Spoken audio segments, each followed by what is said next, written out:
Francisco de Assis. Duarte de Oliveira, 43 anos, após uma discussão motivada por um comentário da vítima, deixou o local onde estava e retornou rapidamente com uma faca de cozinha, golpeando Antônio no abdômen. A vítima morreu ainda no local.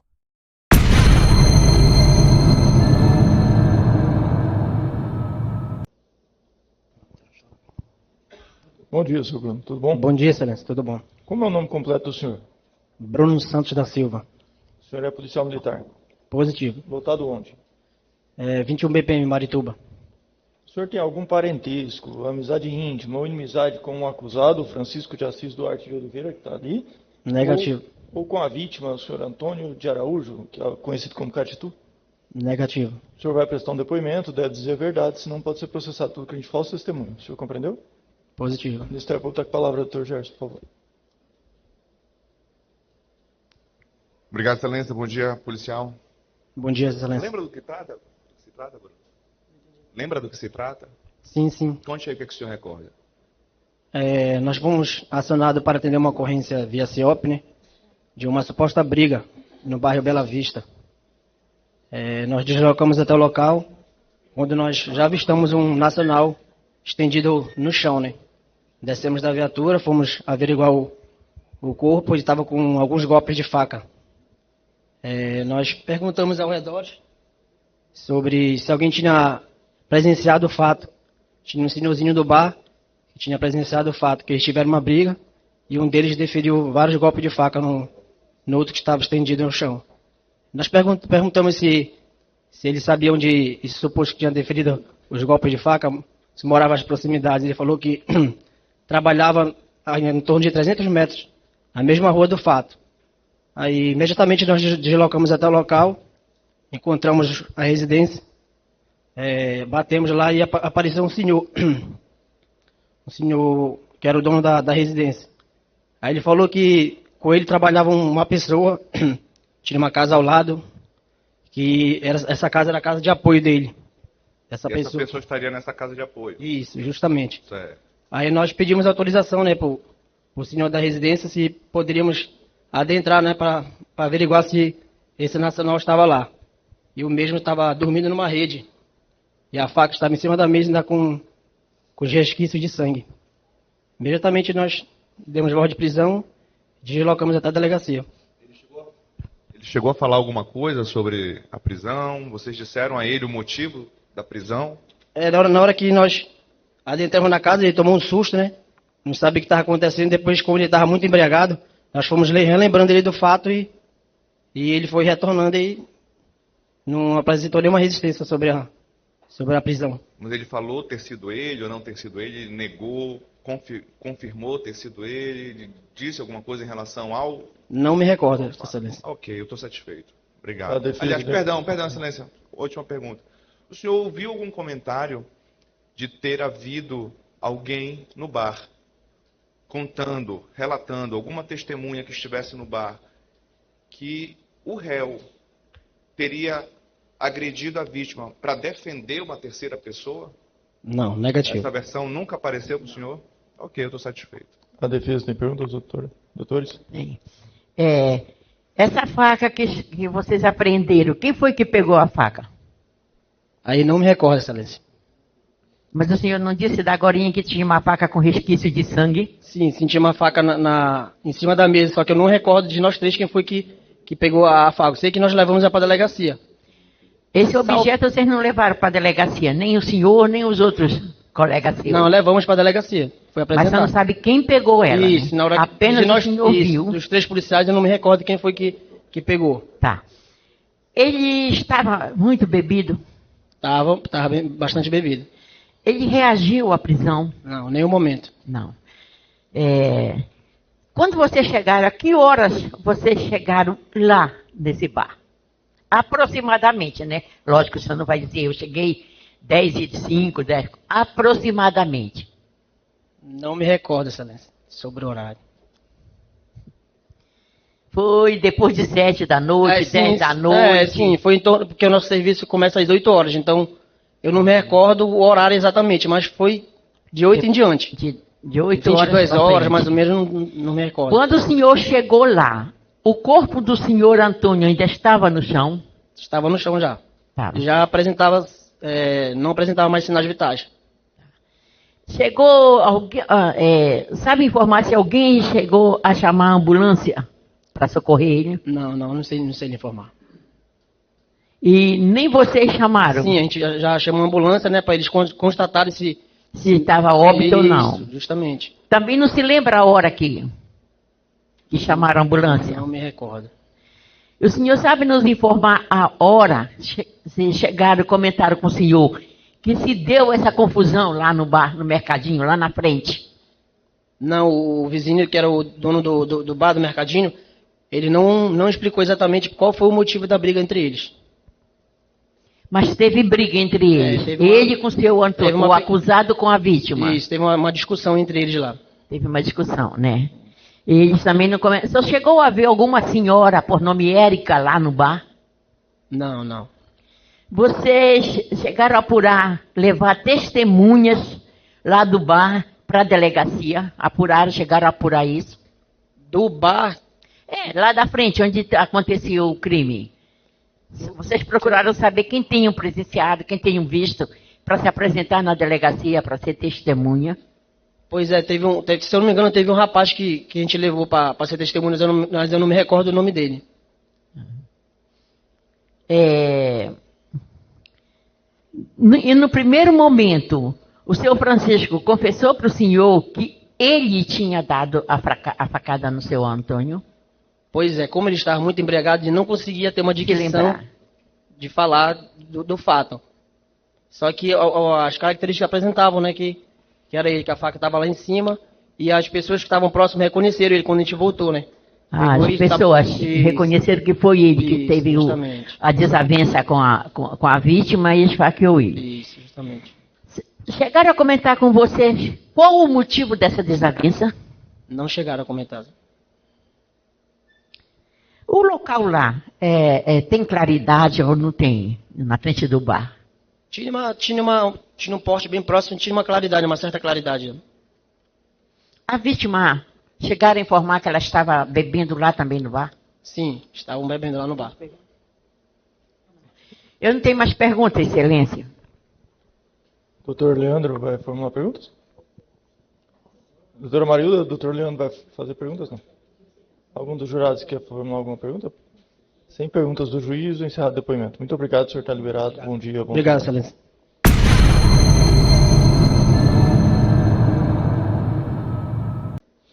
E seu endereço, qual é? Oi? Seu endereço, qual é? O meu endereço é. Eu moro em Manaus, eu não moro aqui. Perfeito. Manaus já é a cidade, agora o resto. Pode dizer. É para mim falar o meu endereço lá? Sim. O bairro é o qual? O bairro é Colônia Terra Nova. Tá. Dona Maria, a senhora é parente do senhor Francisco de Assis? Eu sou a mãe dele. A mãe. Testemunha ter-se compromissado em razão de ser a genitora do acusado. A gente vai fazer umas perguntas para a senhora sobre esse fato, tá bom? Tá bom. A senhora entendeu? A defesa está com a palavra, doutora, por favor. Dona Rosália, né? A senhora chegou ao seu ouvido, o seu filho trabalha aqui em Belém há muito tempo, Ou...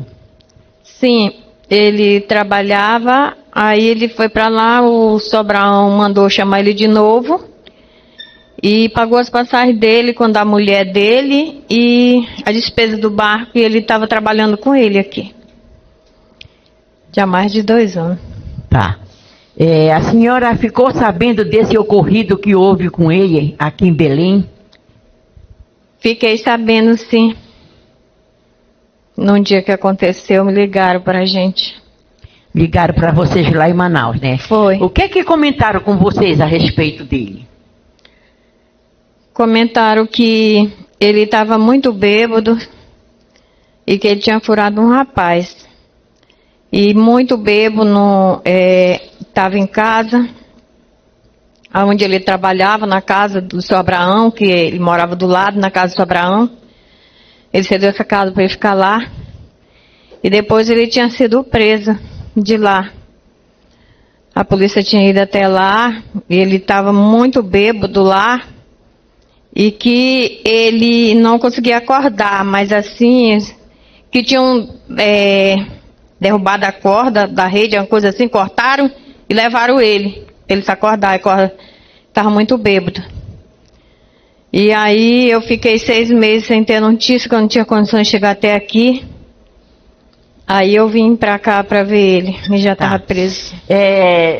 Foi a primeira vez que ocorreu isso com seu filho, de ele estar preso por esfaquear uma pessoa? Do meu conhecimento, sim, ele...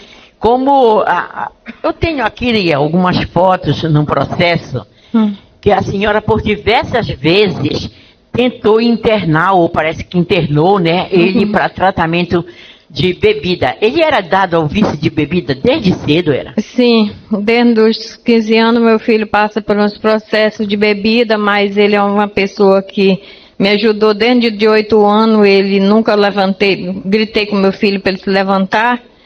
Ele trabalhava, sempre trabalhando com esse vício. Eu internei ele uma vez em Manaus e internei outra aqui em Belém.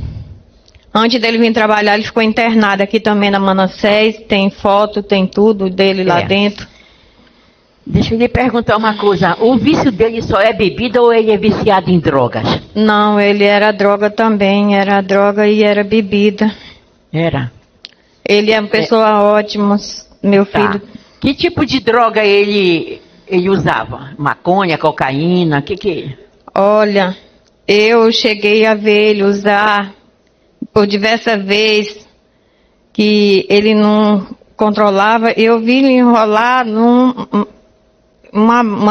papel, né? Eu tentava controlar ele. Sabe se era maconha, nada, se era para ele fumar, não sabe? Não, sei que era maconha, só não sei ele dizer o tipo, né? Tá. Sei que era maconha. Há quanto tempo ele está preso por esse processo, dona Rosalina? Desse aqui, Belém? Ele está respondendo, Ele está há 2 anos e 1 mês que ele foi preso. Está com 2 anos e... Em outubro fez 2 anos que ele está preso. Agora em outubro, dia 7 de outubro. Por esse processo, né? A senhora chegou a conversar com ele? Ele relatou para a senhora esses fatos? Sim, eu conversei com ele chorava muito quando eu encontro com ele. Ele disse jamais, eu sei que ele tivesse bom, ele tinha acontecido isso, né? Ele estava muito bêbado, não lembra quase de nada. Tá. Mas ele chegou a falar para a senhora que ele cometeu isso e o motivo pelo qual ele fez esse fato, esse problema? Não. Ele falou que brigou com alguém dentro do bar, que ele foi defender alguém. Ele falou que foi se defender, foi isso que ele falou para mim. Acho que houve briga entre eles. Sim. Teve uma confusão, desavença lá dentro e ele se defendeu somente. Bom dia, tudo bom com a senhora? Primeiramente, lamento, né, que deve ser muito difícil, né, para a senhora enquanto mãe, né, toda essa situação de ter um filho que possui uma dependência. E aí eu queria lhe perguntar uma situação. Das vezes que ele bebia, ficava muito embriagado, ele já chegou a ser violento com a senhora ou nunca apresentou nenhum comportamento violento, né, das vezes em que ele chegou a consumir álcool com droga, alguma coisa assim? Não. Ele ficava sem si, né, quando ele estava bebendo, mas ele nunca fez nada de mal para mim, não. E nem para outras pessoas, ele chegou também a ter algum comportamento agressivo com ninguém? Não, o comportamento ele ficava diferente quando ele bebia, né, totalmente diferente. Ele chegava a comentar que ele não lembrava das coisas. A senhora acredita que se ele tivesse sóbrio, ele teria conseguido resistir a qualquer tipo de violência? Se ele tivesse o quê? Não entendi. Sóbrio, se ele não tivesse bêbado, né, na situação, ele teria... Não. Ele não tinha cometido de jeito nenhum. Quem conhece ele, né, porque você é meu filho, ele não tinha cometido de jeito nenhum, ele não cometeria. Sem mais perguntas, doutor. Ministério Público tem perguntas, doutor Gerson? Tem, excelência. A senhora falou, né, que o seu filho lhe disse que ele se defendeu, né? Uhum. Mas o seu próprio filho, no depoimento que ele presta, ele diz que ele não se lembra do que aconteceu. Pois é, mas ele falou pra mim, toda vez que eu vou lá, ele lembra que ele não lembra o que aconteceu, não. Até porque ele veio dormir bem pertinho. Se ele lembrasse, jamais ele teria ficado dormindo bem pertinho do ato que aconteceu. Pois é, mas como é que ele diz para a senhora que ele se defendeu se ele não lembra do que aconteceu? Não, mas ele falou pra mim que ele não lembra. Ele falou que ele não Então, lembra. como a senhora disse, então, que ele se defendeu? A senhora falou ainda há pouco que ele disse isso para a senhora. É porque eu estava nervosa, mas eu sei que ele falou que ele não que ele não lembra, ele Ele não estava lembra, dormindo, então. era. Ah. Ele estava dormindo e quando Então, chegaram. Então ele não falou para a senhora que ele Não, se defendeu. não. Ele falou para a senhora que ele não lembra. Ele estava bêbado, ele chorava falando que ele não lembra. Entendi. Obrigado. Não tenho mais perguntas. Algum dos jurados tem alguma pergunta? Não? Sem perguntas do juiz, encerrado o depoimento. Muito obrigado, a senhora está liberada.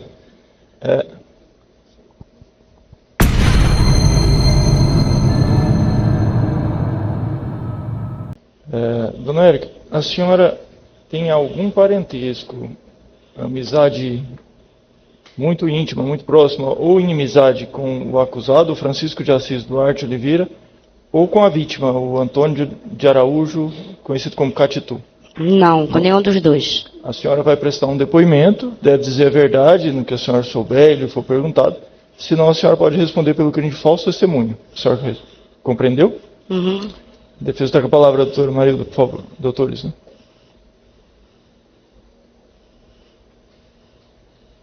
Bom dia, dona Érica. Bom dia. Dona Érica, nós estamos aqui em apuração de um crime que ocorreu no dia 7 de outubro de 2023, né? Uhum. A senhora presenciou esse crime? Eu vi ele furando ele só. A senhora viu furando ele, né? Uhum. O que nós queremos saber, qual o motivo que ele foi furar o seu Antônio, se eu não me engano. Você conhecia o seu Antônio? Sim. Vulgo Catitu, né? Sim. A senhora soube o porquê que ele furou o seu Antônio? Olha, eu não sei lhe falar porque meu marido estava trabalhando para Gominas, ele falou que ele ia chegar às 9 horas. Aí eu fui buscar ele, porque onde a gente mora é longe. Aí eu fui buscar ele na BR. Quando nós voltamos, ele estava lá, nesse bar. Aí meu marido disse, bora encostar aqui. Aí nós encostamos. Mas ele já estava lá, eu não sei o motivo dele ter furado ele. Tá. Minutos antes ou hora antes, teve algum problema com a senhora dentro desse bar? Não, E não houve discussão do dono do bar com a senhora lá? não. Nenhum momento. Porque dentro do processo surge esse fato, né? Que segundo depois, quando ele tinha, no primeiro momento, ele tinha presenciado alguém, não sei se é o dono do bar ou alguém lá no bar, destratando a senhora. Aí depois não houve, e aí ele saiu em defesa da senhora. Não houve isso? Não. Não houve isso. Discussão nenhuma, nada, Não. nada. Não. E como foi que ele chegou com a senhora, chegou com o seu Antônio e fez? A senhora ouviu alguma discussão entre eles? É que nem eu tô lhe falando. Quando eu cheguei lá, ele já estava lá. Aí Sim. eu não sei o que ocorreu antes de eu chegar lá. Não sei. Você não sabe o que ocorreu? Não. Mas na hora que ele esfaqueou o seu Antônio, eles tinham tido alguma discussão? Não vi. A senhora não viu? Não.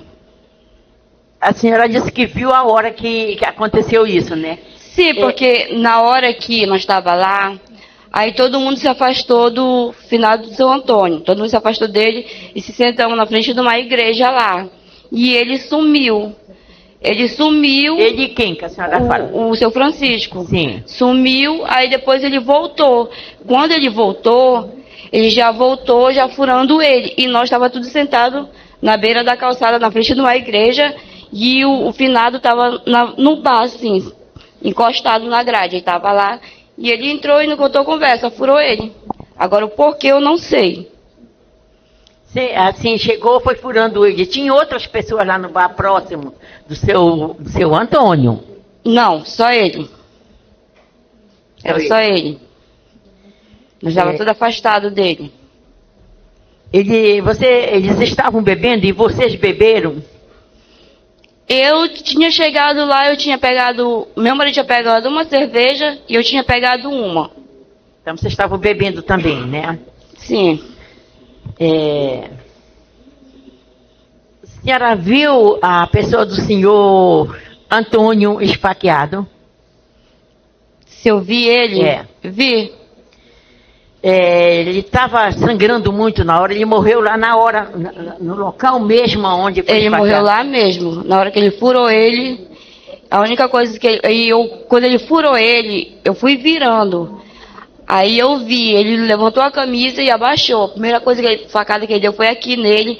Aí ele puxou e já ia dar-lhe outra. Aí foi que eu falei pra ele, não fura o homem. Aí foi que ele voltou e saiu tranquilamente pra casa dele. Que de fato a polícia pegou ele já na casa dele dormindo. Quantas facadas a senhora viu no seu... Só uma. Só uma. Que horas foi isso, dona Érica? Olha, eu não estou muito lembrada, mas acho que era por volta de 00:30 para 1h.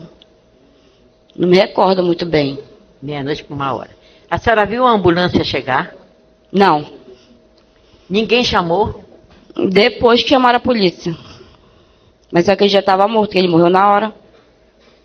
Como a senhora sabe que ele morreu na hora? Porque nós estávamos lá. Vocês chegaram lá, viram que ele estava respirando ou não? Não viram nada disso? Para dizer que ele morreu na hora? Ele morreu porque nós estávamos lá. Aí depois que ele morreu, todo mundo foi embora para sua casa. E ele ficou lá, chamou a polícia e ele ficou lá. Você não tinha ninguém para segurar o senhor Antônio na hora que ele esfaqueou a pessoa? Para segurar ele? O seu Francisco não teve ninguém para poder segurar ele na hora que ele estava esfaqueando o seu Antônio? Não, é que eu estou lhe explicando. A gente estava sentado na beira da igreja. A igreja fica assim e o bar onde ele estava fica assim. E ele estava sozinho para lá. Ele estava sozinho pro bar. Só ele. E nós estávamos na frente da igreja, separado dele. Quando nós viramos, nós vimos. Ele, do nada, ele furou ele.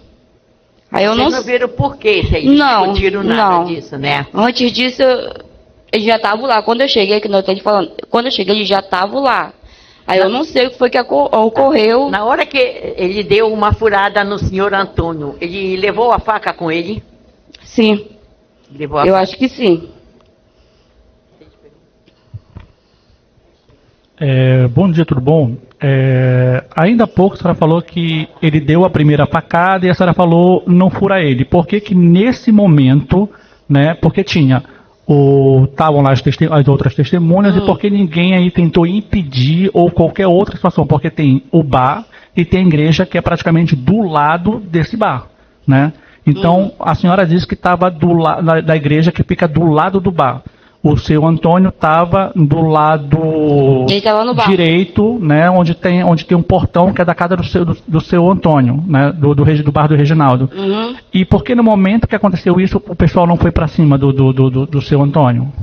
Eu acho porque todo mundo ficou nervoso quando viu aquilo, que ficou sem ação. E ninguém pensou, e no momento que da facada, de tentar fazer uma compressão no ferimento para tentar evitar o sangramento e levar ele para a UPA, que fica próximo do bar do seu Reginaldo? Porque a UPA 24 horas fica na BR, ali perto. Sim. Né? Então, se tivessem levado ele no momento, ele poderia ter sobrevivido? Eu não sei, ele falar que ele já foi emborcando. Tá, mas como era a faca? A senhora lembra como foi a faca? Não, a gente não viu uma faca. Vocês Só não vimos viram quando a faca? ele furou. Só viram quando furou? Foi. Tá, mas no momento que ele foi perfurado, né? Ninguém pensou logo em levar ele para a UPA, que fica ali perto, porque seria socorro imediato. Não, porque até onde a gente mora, o acesso da BR é longe.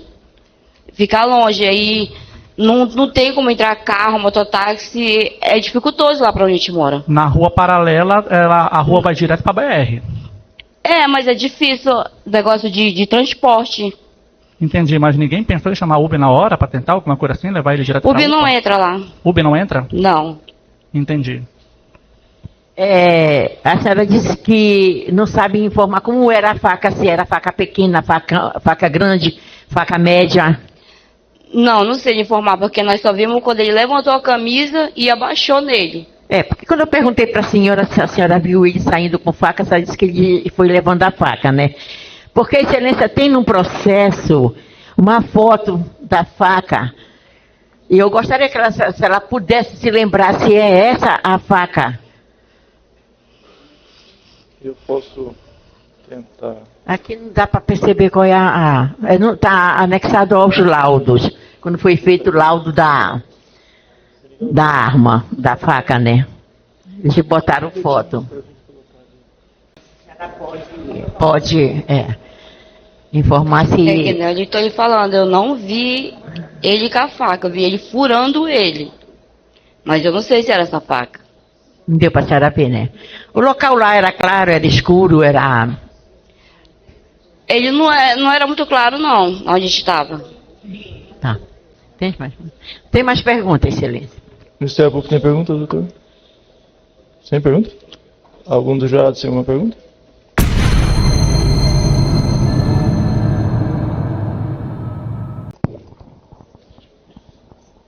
Sim. Bom dia, senhor Francisco. Como é o nome completo do senhor? Bom dia, Vossa Excelência. Francisco de Assis Duarte de Oliveira, senhor. O senhor nasceu em qual cidade? Nasci no município de Irunepé, Amazonas. Irunepé, Amazonas. Qual a data do seu nascimento? 27/10/82, senhor. A sua filiação, o nome da sua mãe e, se constar no registro, o nome do seu pai. O nome da minha mãe é Maria Rocilda Lopes de Oliveira. O nome do meu pai é Francisco Duarte do Nascimento. Francisco, o senhor não está obrigado a responder as perguntas que vão ser feitas a partir de agora, mas esse é o momento do senhor dizer sua versão do que aconteceu, se assim o senhor quiser. Sim, senhor. Caso o senhor confesse a prática desse crime que o senhor está sendo acusado, se vier a ser condenado, a pena é diminuída em razão da confissão. O senhor compreendeu? Sim, senhor. O senhor quer responder as perguntas ou não? Sim, senhor. Quer?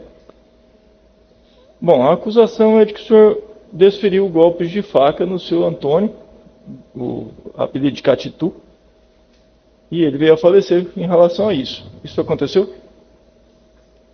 O senhor desferiu os golpes de faca nele? No momento eu não tenho lembrança de momento nenhum de ter esfaqueado ele, senhor. O senhor não se lembra? Não, senhor. O que o senhor se lembra desse dia? Nesse dia, o que eu lembro é que a gente teve uma desavença 2 semanas antes do fato ocorrido. O senhor com esse seu Antônio? Sim. A partir daí, O que o senhor desavença de quê? de uma desavença sobre, tipo, que ele tinha umas brincadeiras de mau gosto, de chamar a gente de corno, e também de mexer com as mulheres casadas do bairro. Inclusive, a mulher que eu vivia com ela foi uma delas, que ele mexia também. Como que chama essa mulher? Senhor? Como é que chama a mulher que o senhor vivia com ela? Valdileia Mendonça Xavier, senhor. Tá. E ele tinha costume de mexer com ela, e aí o senhor se desentendeu com ele por causa disso? Sim, senhor, 2 semanas antes do ocorrido. O senhor foi tirar a satisfação que ele tinha mexido com a sua mulher, é isso? Sim, senhor. Aí foi agredido por ele e pelo seu Reginaldo, que inclusive é o dono do comércio, e mais o sobrinho dele. Foi agredido por cadeirada, pontapé, murro. No momento eu não fiz nada, fui para casa, estava embriagado no dia também. E a partir daí eu comecei a receber algumas ameaças deles. Aí, isso 2 semanas antes do fato, teve esse Sim, fato senhor. que agrediram o senhor. Sim, senhor. O senhor chegou aí no hospital ou não? Senhor? Nesse dia que o senhor foi agredido, o senhor chegou aí no hospital? Teve algum atendimento? Não, senhor, não fui não, senhor. Tá. E os 3 te agrediram? Sim, senhor. Te agrediram com cadeirada, o senhor falou? Sim, senhor. Ou alguma outra coisa? Chute, soco, alguma coisa? Sim, sim. Também? Sim. Tá. E aí, quem que lhe ameaçou depois disso? O sobrinho desse suposto Reginaldo e a vítima. E o seu Antônio também? Sim, senhor. Como que foi essa ameaça? Não entendi, senhor. Como é que foi? Como que chegou ao seu conhecimento? Ou se foi pessoalmente? Ou vocês mandaram algum recado de alguma forma? Como é que foi a ameaça e o que dizia na ameaça? O que ele dizia? Que você tem que tomar cuidado, que, entendeu? Que soube por boca de segundo, de terceiro, que não por eles, mas por boca de pessoas que me falaram que eles iam me pegar, iam me matar. Então não foi pessoalmente, não foi cara a cara com nenhum deles. Não, que ameaça. Outras pessoas lhe disseram Sim, soube por boca de pessoas que estava sendo ameaçado por eles. que eles tinham falado que Sim, senhor. iriam lhe agredir ou lhe matar. É Sim, isso? senhor. Tá. Aí isso aconteceu, essa ameaça foi um dia que o senhor ouviu alguma pessoa falar isso, é isso? Sim, senhor. Aí chegou no dia dos fatos. O que aconteceu nesse dia que o senhor foi preso? No dia dos fatos, O que o senhor se lembra? eu passei, depois disso eu passei a andar armado, porque eu fiquei com medo, né, não para fazer o mal para eles, mas assim com a intenção de me defender apenas. E no dia do ocorrido, eu lembro que eu cheguei, eu estava meio um pouco consciente no comércio, mas depois do fato ocorrido, na hora que aconteceu o fato, eu não lembro absolutamente de nada mais. Então o senhor passou a andar com essa faca. Sim, senhor. E aí, no dia do ocorrido, o senhor só se lembra de ter chegado no comércio, começado a beber, é isso? Sim, senhor. O senhor tinha dinheiro para beber ou o senhor pediu? Tinha bebida dinheiro, pra ele? senhor. Porque disseram aqui, uma testemunha, que o senhor ficava pedindo bebida para as pessoas lá, para o seu Antônio, Não. para o dono do bar. Não? Não, senhor, em momento nenhum. Que o dono do bar queria ter te dado uma cerveja. Não, em momento nenhum eu fiquei obrigando ele me vender. Não. O senhor tinha dinheiro Tinha, para pagar, pagava a cerveja? Tinha sim. Inclusive eu tinha até recebido meu pagamento do meu patrão, onde eu trabalhava com ele. O senhor trabalhava de quê? Trabalhava como construtor civil, pedreiro. E o senhor bebia diariamente, todos os dias? Sim, senhor. Aconteceu uma situação que eu fiquei meio ausente da minha esposa, ela foi resolver alguns problemas no Amazonas com o filho dela, com o filho dela, e eu fiquei só, acabei que eu fiquei meio desorientado, daí eu passei a beber esses dias que ela estava ausente de mim. Então, há quanto tempo o senhor estava bebendo todo dia? Uma semana, mais ou menos, direto. E o senhor conseguia trabalhar no outro dia? Bebia, conseguia, perdão, senhor. Conseguia, sim, senhor. O senhor bebia quanto, mais ou menos? Porque, tipo assim, eu bebia, mas era bebida forte, então quando eu tava trabalhando, eu não bebia tanto assim, eu bebia só pra mim controlado. Eu passava a beber mais quando eu terminava meu expediente de trabalho. Mas tendo trabalho no outro dia, você não bebia tanto, é isso? Não, senhor. E no dia seguinte ao ocorrido, você ia trabalhar? Sim. Sim? Então você não bebeu tanto para conseguir trabalhar? No outro dia, nesse dia do ocorrido, eu confesso que eu estava bastante bebido. Então o senhor não ia conseguir trabalhar no outro dia? Provavelmente não, senhor. Isso já tinha acontecido outras vezes? O senhor não conseguia trabalhar porque estava alcoolizado? Sim, senhor. Sim? Sim, inclusive eu faltava diversas vezes, né? Diversos dias eu faltava por conta da seu bebida. patrão nunca lhe repreendeu, nunca quis lhe mandar embora? Sim, ele me dava conselhos, né? Porque me parar mais de beber, mas... Então o senhor só se lembra... uma outra pergunta. O senhor sabia de que, como o senhor está me dizendo aqui, que o dono do bar e uma outra pessoa, o seu Antônio, que estava lá, lhe ameaçaram e mesmo assim o senhor foi no bar? Sim. Por que o senhor foi Eu no fui bar? porque era o único comércio que tinha mais próximo de lá. E eu fui para fazer algumas compras que eu estava precisando na residência onde eu morava. Fazer compra de alimentos, essas coisas. Mas o senhor não fez só a compra e saiu, o senhor ficou... Não, senhor, eu confesso que eu fiquei bebendo um pouco lá. O senhor sabia que tinha gente lhe ameaçando lá, por que o senhor não comprou então essa bebida e não foi para casa beber? Como é que o senhor fica num bar com gente te ameaçando nele?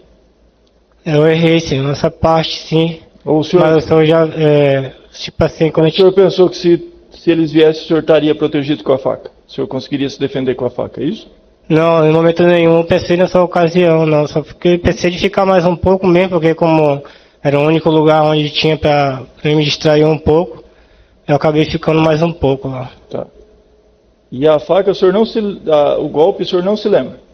Não, senhor. No momento nenhum, não lembro, não, senhor. Até porque, se eu lembrasse, como, tipo assim, na hora que os policiais chegaram, eu teria motivo suficiente para mim sair do lugar. Tanto que eu não lembro de nada, que eu fui para casa dormir, não lembro nem o momento que cheguei em casa.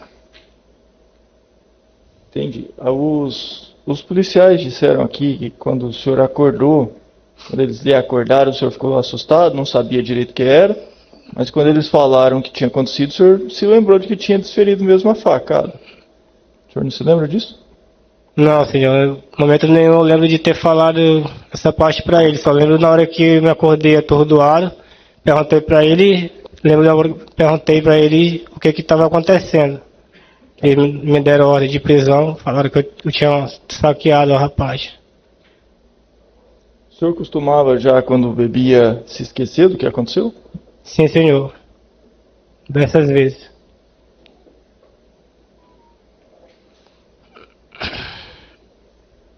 O senhor se considera alcoólatra? O senhor bebe? Sim, senhor. Não era só nesse período que a sua esposa estava para lá? Não, senhor. Eu considero... Antes o senhor Já venho de muitos anos já pelejando contra esse vício. O senhor agredia a sua esposa? Não, senhor. Não? Só quando... Às vezes a gente tinha uma discussão, mas como todo casal tem, eu procurava... Mas a discussão... A pergunta é se agredia ela, se batia, Nossa, né? Já aconteceu uma vez, sim. Quando o senhor estava bêbado? Sim. Uma vez aconteceu.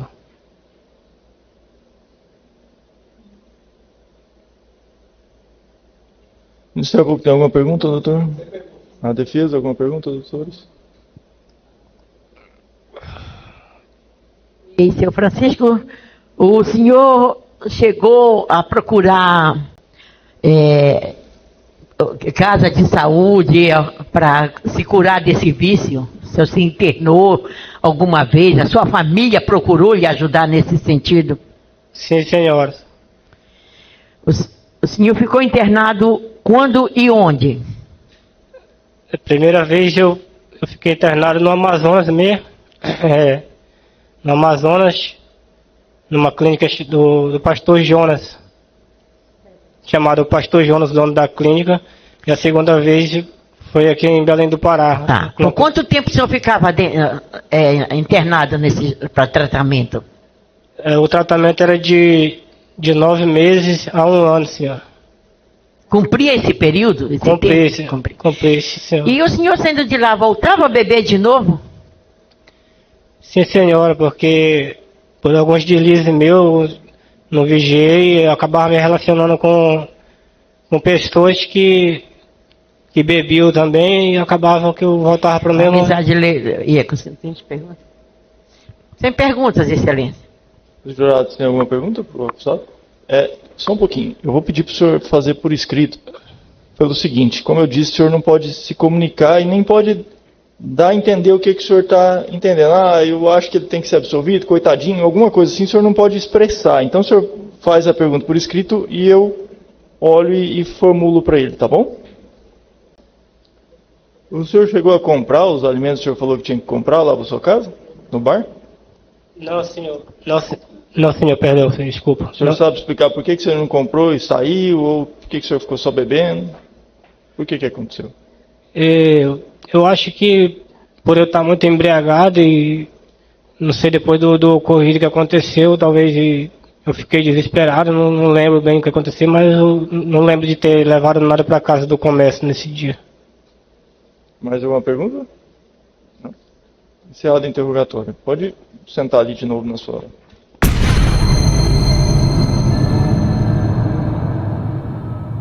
Passo então a palavra ao Ministério Público, que terá até 1h30 para o exercício do seu ministro. Doutor Gerson, por favor.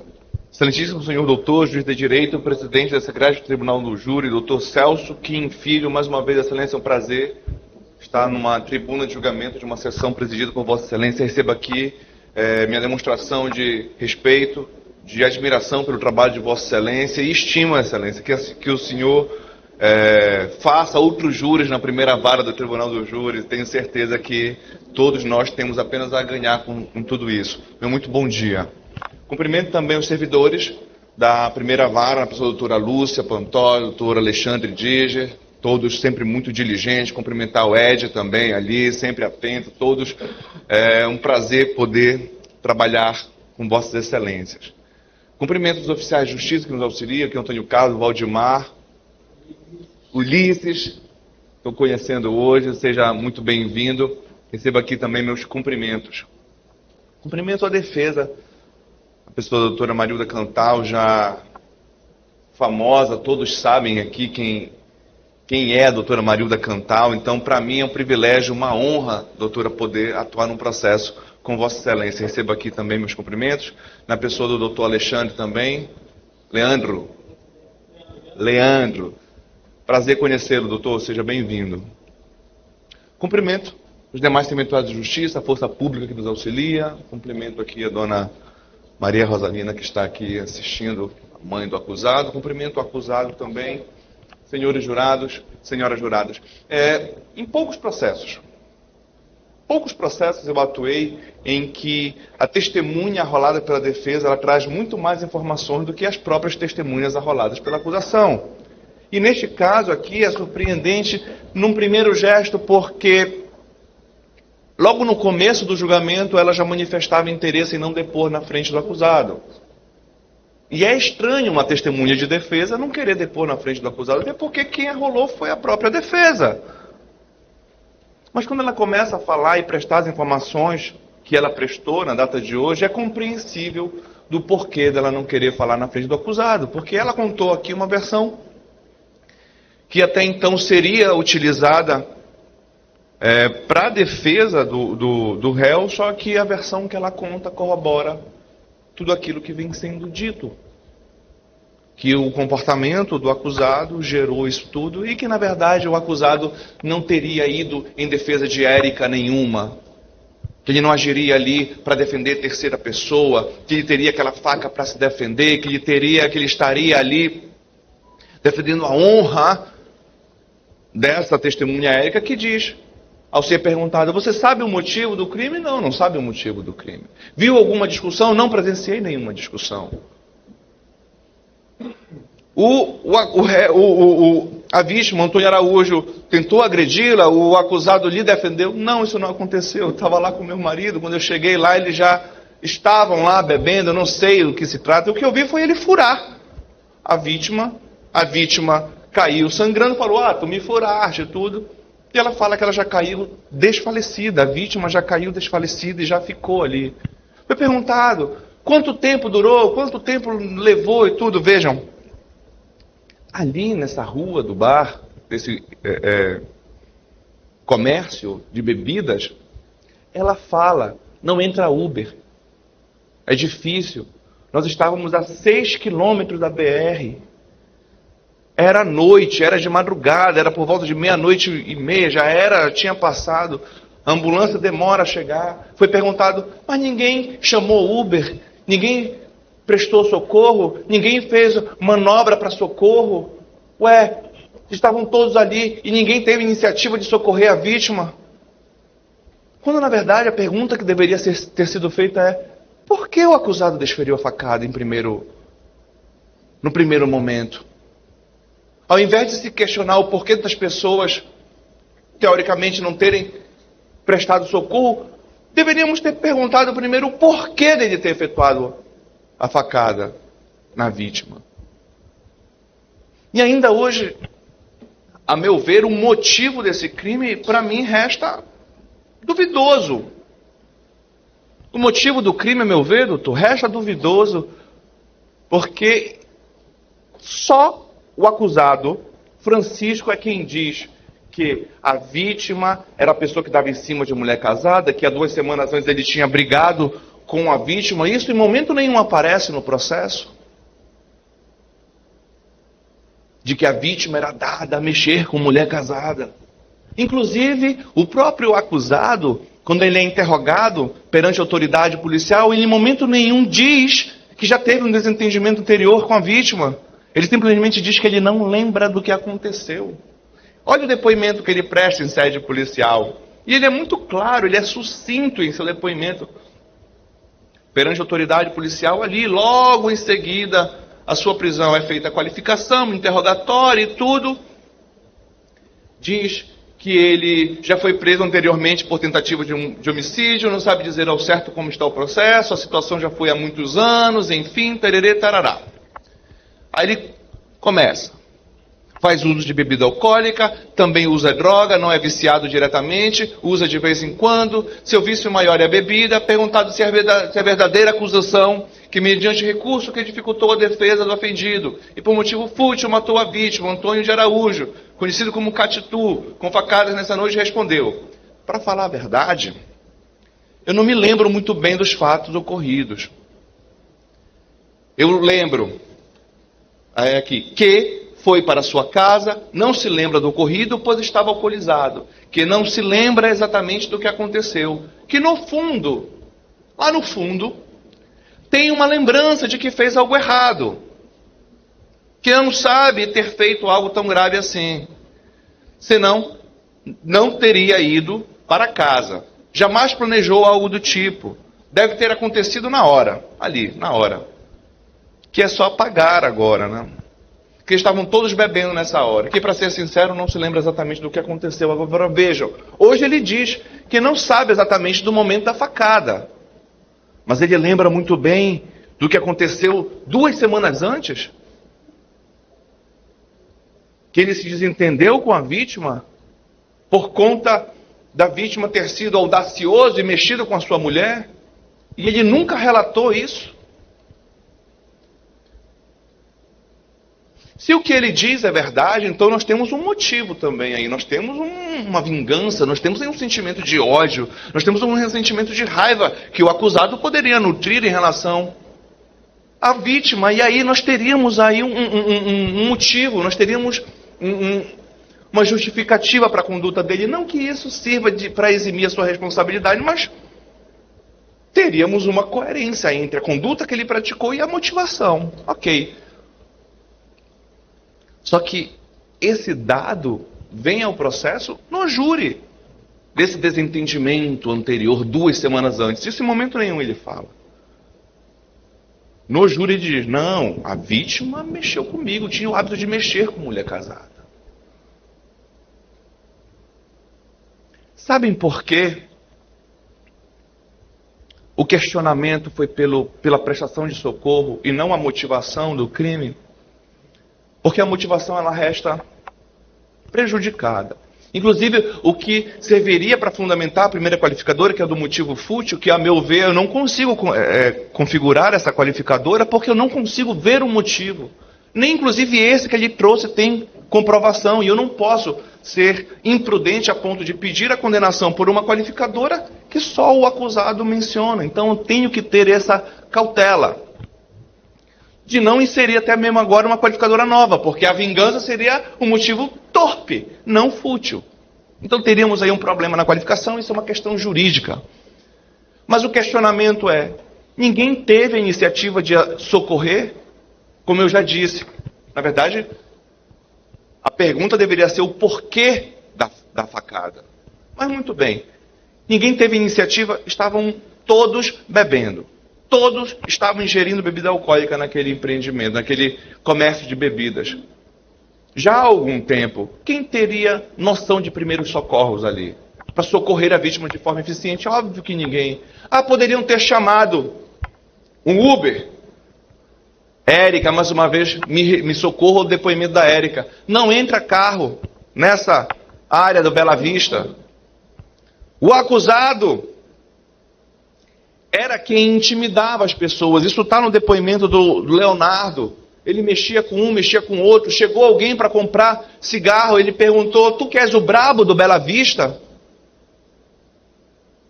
E a vítima dizia: calma, bebe a tua cachaça, fica na tua aí.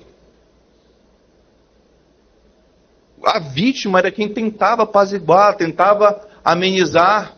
Porque ele já chega lá provocando, instigando, querendo continuar a sua bebida, a sua bebedeira, que ele já diz que já acontecia há mais de uma semana, em sequência, em dias seguidos. Mas eu lhe digo porque que Uber não chega ali. O próprio oficial de justiça, para entrar na área, para fazer as intimações, tem que pedir autorização. O próprio oficial de justiça, para entrar nessa área do Bela Vista, que é uma área perigosíssima, ele tem que abaixar os vidros, tem que anunciar que está chegando para poder entrar. Ele não chega lá com o veículo dele e entra no bairro de qualquer jeito, porque ele vai ser morto. Essa é a realidade do Bela Vista. Entrou lá a viatura. Entrou lá a ambulância, depois que a viatura entrou.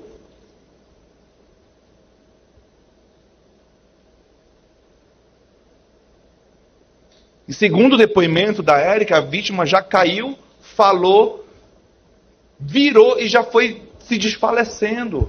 A facada foi na região do tórax, aqui do lado direito. Foi fatal, ela morreu em decorrência da facada. Ela não sabe precisar quanto tempo levou, ela diz que ela caiu, a vítima caiu desfalecendo.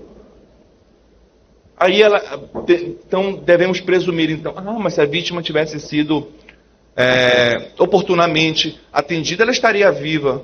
Sim, poderia ser, poderia não ser. Mas certamente a vítima estaria viva, e isso com toda certeza absoluta. A vítima estaria viva se não tivesse sido esfaqueada pelo acusado. Isso é inegável.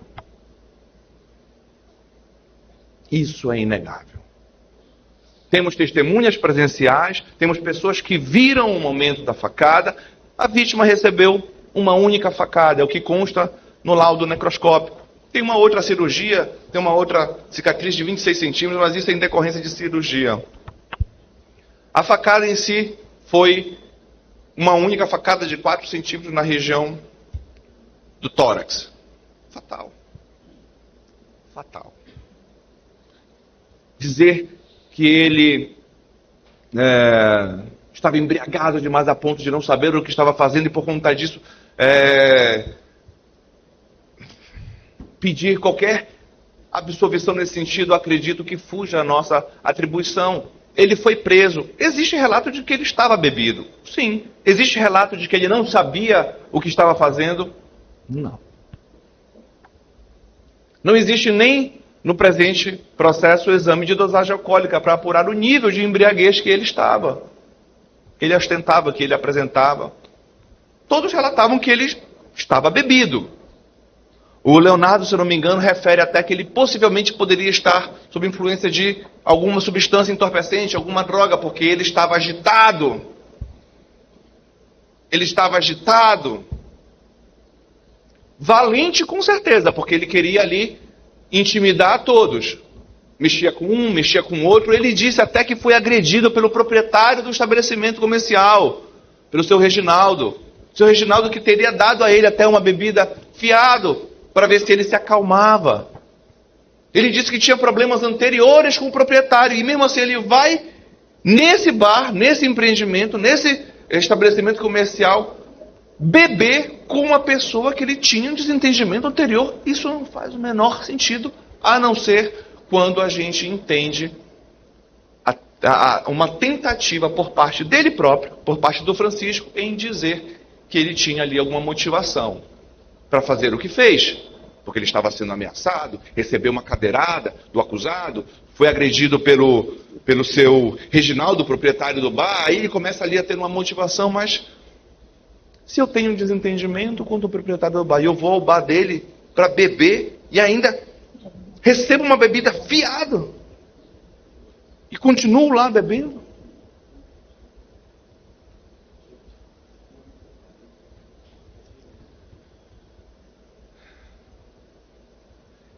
esse lugar é um comércio de bebidas.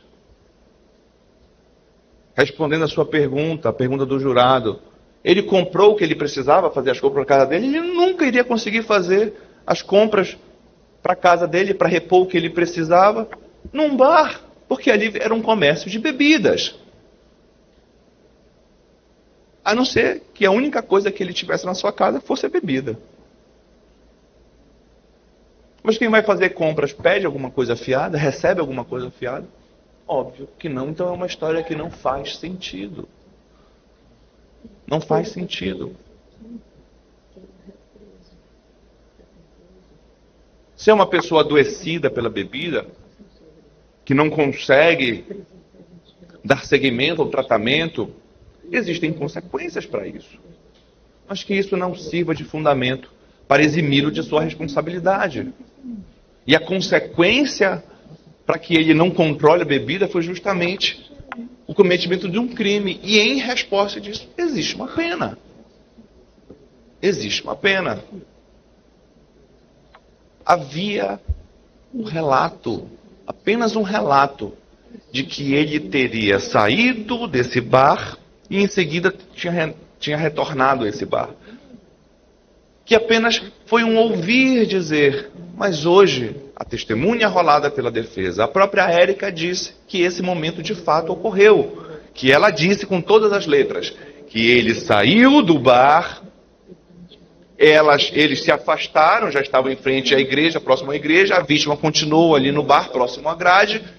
Quando o acusado Francisco retorna, já chega desferindo a facada. Possivelmente, ele saiu, como ele mora próximo, foi à sua casa, pegou a faca, retornou, chegou e foi desferindo a facada, sem que a vítima pudesse defender-se de forma satisfatória. É um recurso que dificulta a sua defesa e daí a segunda qualificadora. Que, na verdade, a meu ver, aqui só tem esta qualificadora de fato provada. E eu extraio essa prova da testemunha arrolada pela defesa. Da própria testemunha arrolada pela defesa. Em poucos processos eu vi tantas informações confirmadas pela própria defesa.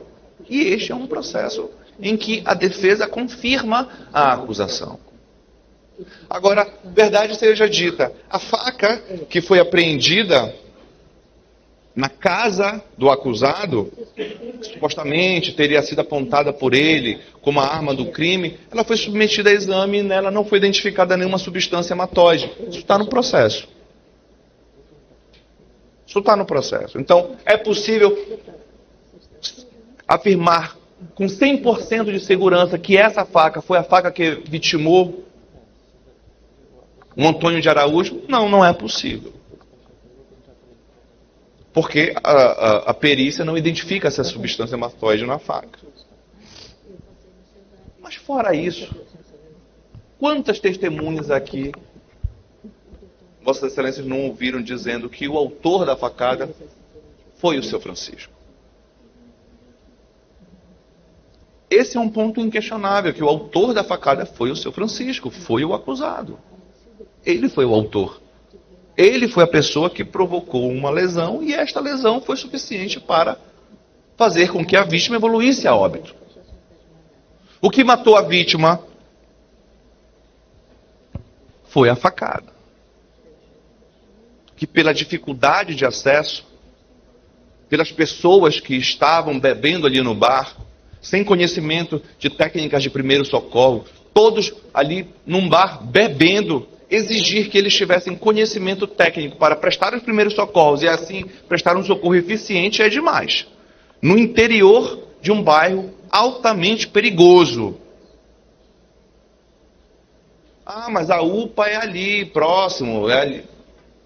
6 quilômetros do bar até a pista. 6 quilômetros. Não é fácil o acesso. Não é fácil o acesso. Então, usar esse tipo de argumento para tentar eximi-lo de sua responsabilidade, ou até mesmo reduzir, não cabe diante das provas que foram produzidas. A lesão causada na vítima foi suficiente para matar? Sim, foi suficiente para matar. O autor desta lesão, o autor dessa facada, foi o seu Francisco? Sim, foi o seu Francisco. Vossas Excelências o absolvem? Entendo que a melhor resposta seja não. Em relação à qualificadora do motivo fútil, não vejo essa qualificadora, não vejo esse motivo. Pelo que eu mesmo peço que Vossas Excelências afastem essa qualificadora. No entanto, em relação ao recurso que dificultou a defesa da vítima, ele saiu do bar, foi em sua casa, armou-se e retornou. Sem que a vítima esperasse, recebeu a facada. É o que consta no processo, é o que a própria testemunha Érica nos relata. Dizer ali que ele estava agindo porque foi provocado, não vislumbrei no processo nenhuma prova, nenhuma comprovação de que a vítima tivesse feito alguma provocação ao acusado. A não ser aquilo que ele conta hoje. Da vítima ter mexido com a sua mulher, isso não aparece no processo. E para ele seria até fácil comprovar, era só ele arrolar aqui a mulher dele.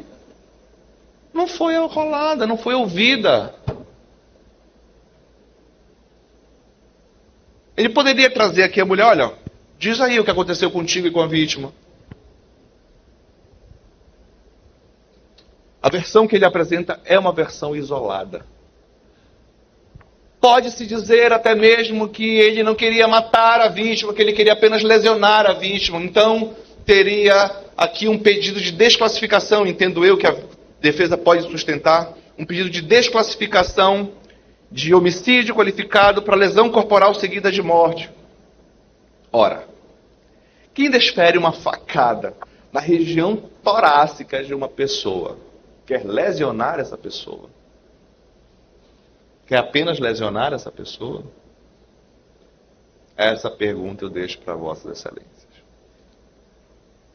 Entendo, com toda a sinceridade, que se a gente analisar o ato em si, a gente pode até entender que pode ser que esteja configurado, mas quando a gente analisa o contexto em que os fatos foram cometidos, dificilmente a gente chega à conclusão de que a intenção do Francisco era apenas a de lesionar. Porque ali ele estava mexendo e provocando com todos que apareciam.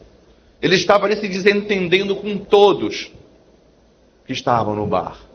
Que a sua intenção era apenas de lesionar? Óbvio que não. Ele saiu dali, armou-se e retornou. Só para machucar a vítima? É óbvio que não.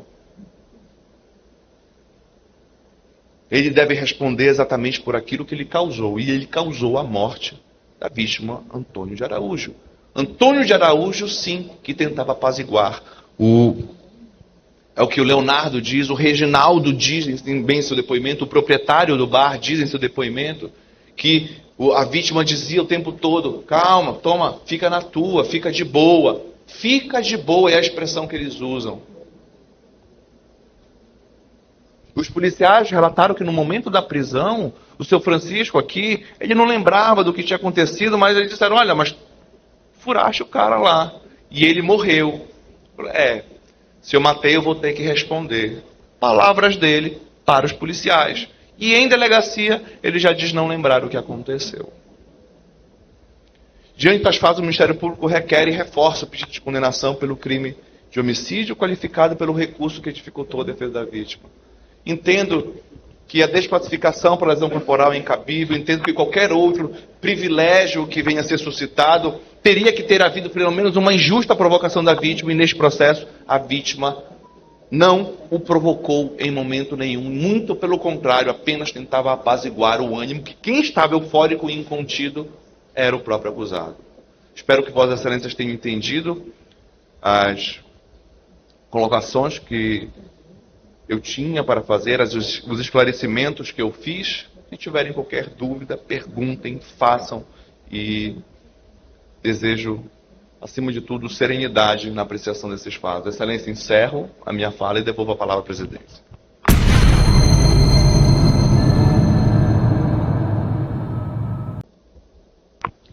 Excelentíssimo doutor, juiz presidente da primeira vara do Tribunal do Júri, em exercício, excelência, minhas saudações.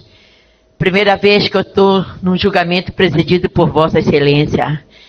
Que seja o primeiro e muito mais virão aí até no decorrer do ano que vem. Espero estar com o senhor mais vezes no Tribunal de Júri.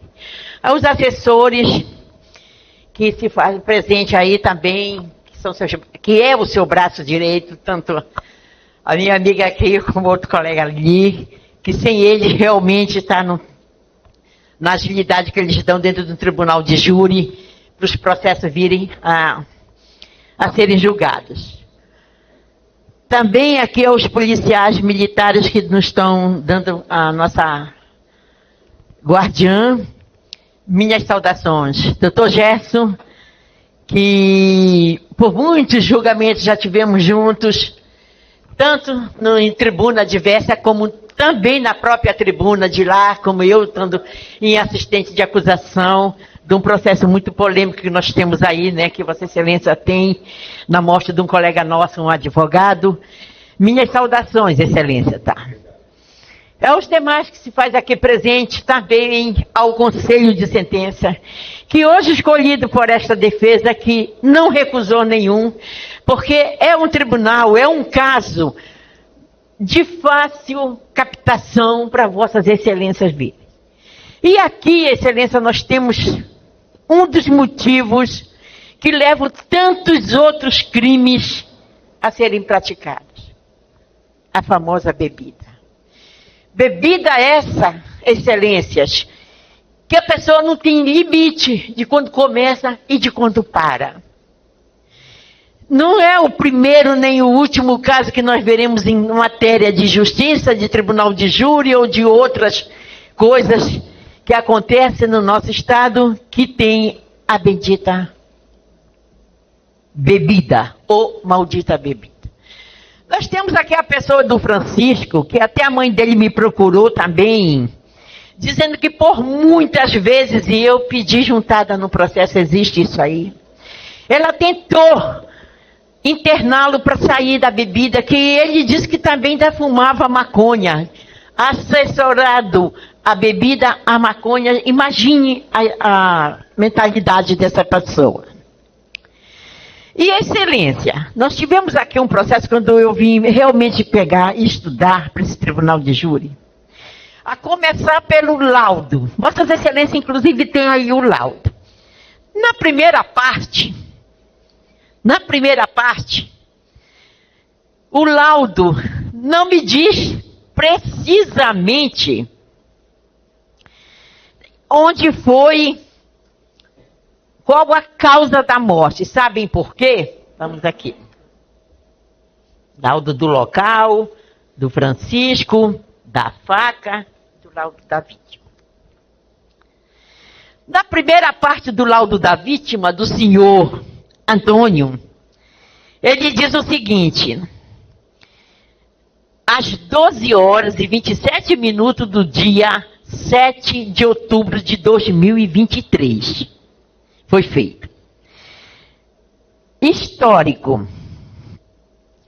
Segundo a requisição policial, a vítima sofreu esfaqueamento no dia 7 de outubro de 23, dando entrada no deve ser IML, no dia 7/10 de 23, às 5h23. Olha esse horário aí.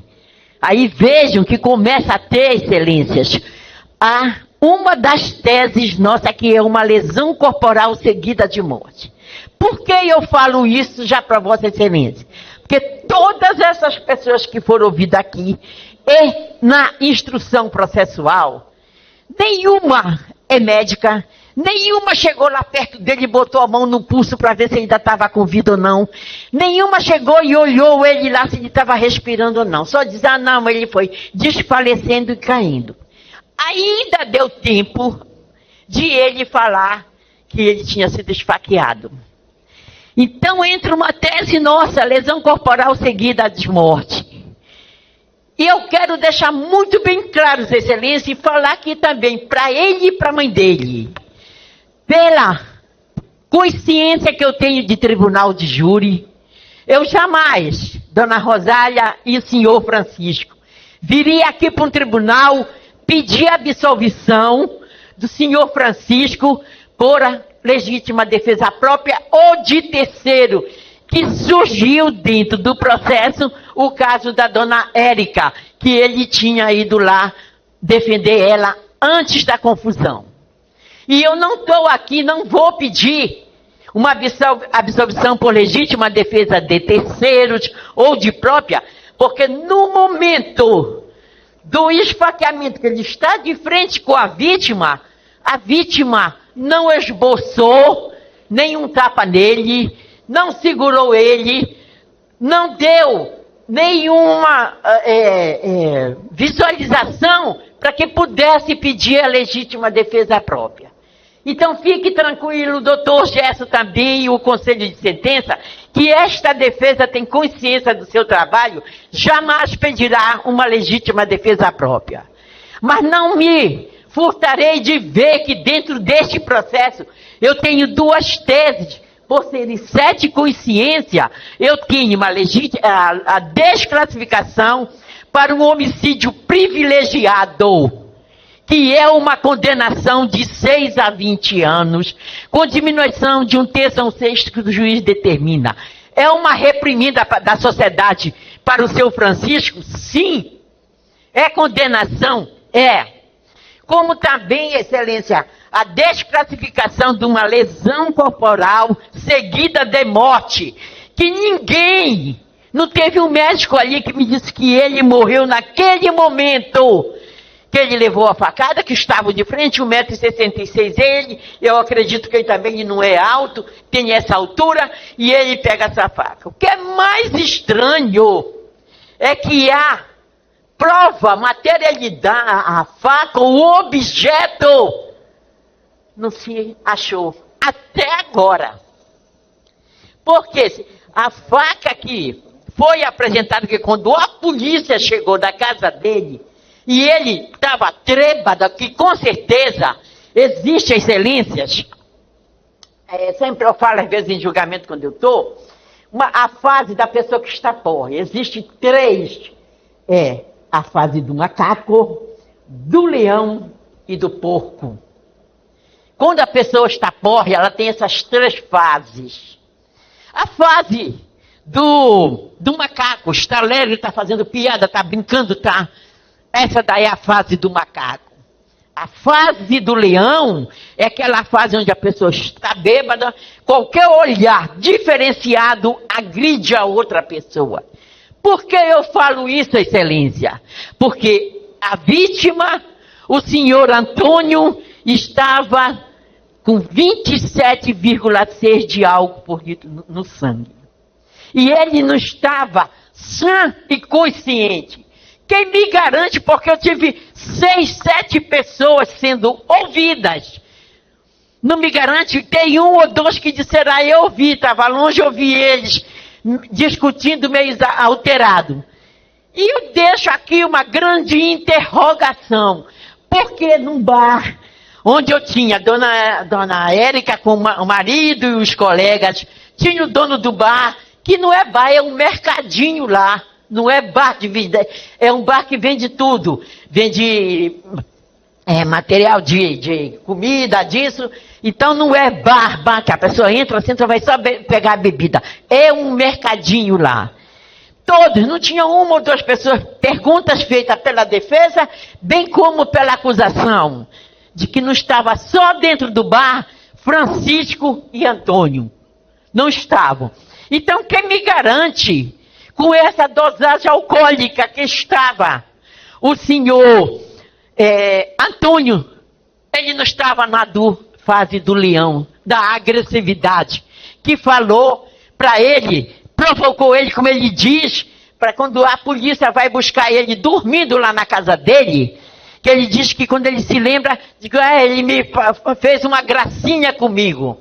Provocou, e ele também, bebido, que poderia também estar nesta fase, que não estava na fase do pouco, caído, já dentro do bar, e ele foi para a casa dele para a bebida, quem me garante, quem também não estava, não levou o desaforo dele, que ele, da maneira dele, do pensar dele, tira uma faca e dá. E cadê esta faca? A faca que aparece, excelência, nem ponta tem. E a facada que ele deu é pérfuro incisa, ela penetra e atinge um órgão da pessoa. O que mais me deixou estranho dentro desse processo aqui, é que este laudo me dá duas versões da morte. Aonde eu vou buscar a verdade, Excelência? Aonde eu vou buscar uma verdade que eu vou buscar aqui é de que eu tenho dentro de um processo é uma desclassificação para lesão corporal seguida de morte, porque eu não tenho ali quem me disse, não, ele levou a facada e ali mesmo ele morreu. Por esse período daqui que ele é atendido, que chama a polícia, que chama o carro, tanto é que lá a mulher diz, mas lá não entrava Uber. Como entrou o carro da polícia? Eu vou acreditar em Érica também? Não quis dar o depoimento na presença dele. Doutor, essas testemunhas arroladas foram outros advogados que arrolaram. Porque se eu soubesse, e digo sinceramente, que essa Érica vinha falar aqui quilos de besteira, eu jamais teria colocado ela aqui. Não me trouxe, não ajudou em nada. Eu não se lembra. Agora, uma coisa é certa, todos estavam bebendo ali, estavam. Tinha uma finalidade. Beberem. Será que se lembram de algum fato mais relevante? Ele, por si só, o seu Francisco, quando chegou lá, só começou a se lembrar dos fatos. Quando a polícia disse para ele, mas você, ele esfaqueou e matou uma pessoa. Quando ele diz, então eu vou ter que pagar pelo que eu fiz. Porque dele falar para a polícia logo de imediato, ele não disse que foi ele, que ele não se lembrava. Não disse que foi ele, não nega. Ele não se lembrava. É muito diferente de quem nega. Pois bem, Excelência, aí, aqui no exame externo, o exame, sim, no histórico, segundo requisição policial, a vítima sofreu esfaqueamento no dia 7/10. Dado entrada no IML às 7/10, às 5 horas e 23 minutos. Exame externo. O exame revelou cadáver de cueca azul, cabelos lisos e grisalhos, íris preta, medindo aproximadamente 1,66 m de altura, em bom grau de nutrição, compressão normolínea, livores de coloração vinhosas, ou seja, o sangue já não escorria mais às 5 horas e 23 minutos, quando ele foi levado para o IML. Fixados, já estava firme, não tinha mais como escorrer sangue. Localizado dorsalmente, rigidez cadavérica de distribuição generalizada, córnea semi-opacificadas, lesão externa, ferida pérfuro-incisa, não suturada, medindo 4 centímetros, localizada na região torácica direita e uma cicatriz que ele tinha de 26 centímetros, estendendo do apêndice tifóide até a cicatriz umbilical. Como se diz? Cicatriz antiga. Exame interno. O exame interno, tórax, abdômen, o perito que fez isso aqui dispensou de fazer esse exame interno. Por quê? Devido à coleção hemática vultosa na cavidade pleural direita, perfuração do lobo superior direito, coleção hemática vultosa na cavidade pericárdia, perfuração do coração ventrículo direito. Mais embaixo, na conclusão, olha o que eles dizem. Os indícios existentes e observados inspeção do corpo são suficientes para confirmar a causa-morte por anemia aguda, hemorragia interna, perfuração de vísceras torácicas. Não é mais o coração. O laudo, que é a materialidade, a excelência de um processo, olha essa dúvida aqui. O laudo que não me diz o período que ele ficou com vida ou não, se foi morte instantânea ou não. Aí eu vou me basear, eu vou procurar os depoimentos das pessoas. Quando são aqueles que são vistos aqui, eu não sei, não me recordo, não me lembro, não sei. Ficou nessa, excelência.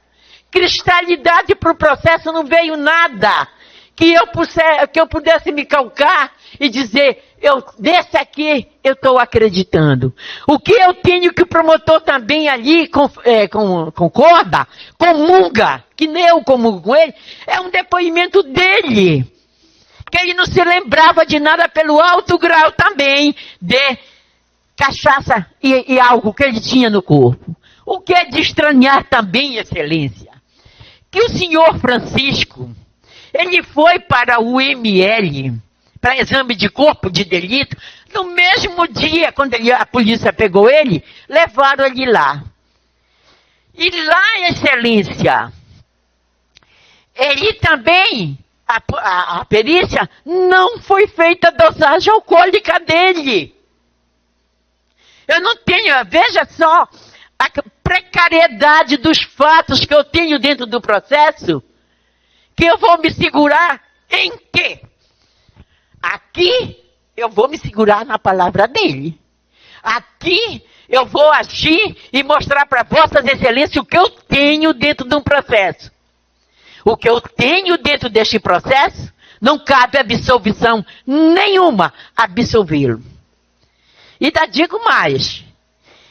Irá ser feito uma pergunta para vossas excelências da seguinte maneira: se o conselho, que é obrigatório por lei agora, que resumiu uma legítima defesa própria, mas como eu não estou trabalhando em legítima defesa própria, é se o conselho absolve por clemência. Não é em legítima defesa própria, por clemência. E lhe digo mais, excelência, não. A defesa não entende que cabe também uma absolvição por clemência aqui. Veja que a minha consciência de trabalho é em duas teses. Desclassificação, porque ninguém me deu esse respaldo, nem a polícia, nem testemunha que tivesse visto lá, só disse, eu acho que ele já foi desfalecendo. E vejam que eu saí perguntando, excelências, se tinha quantidade de sangue ali, deixou o homem perder. Sangue que foi a causa, morte dele, hemorragia. Muito sangue perdido. Porque carro, com a dona Érica aqui falar, porque carro não entra lá. E a polícia não entrou?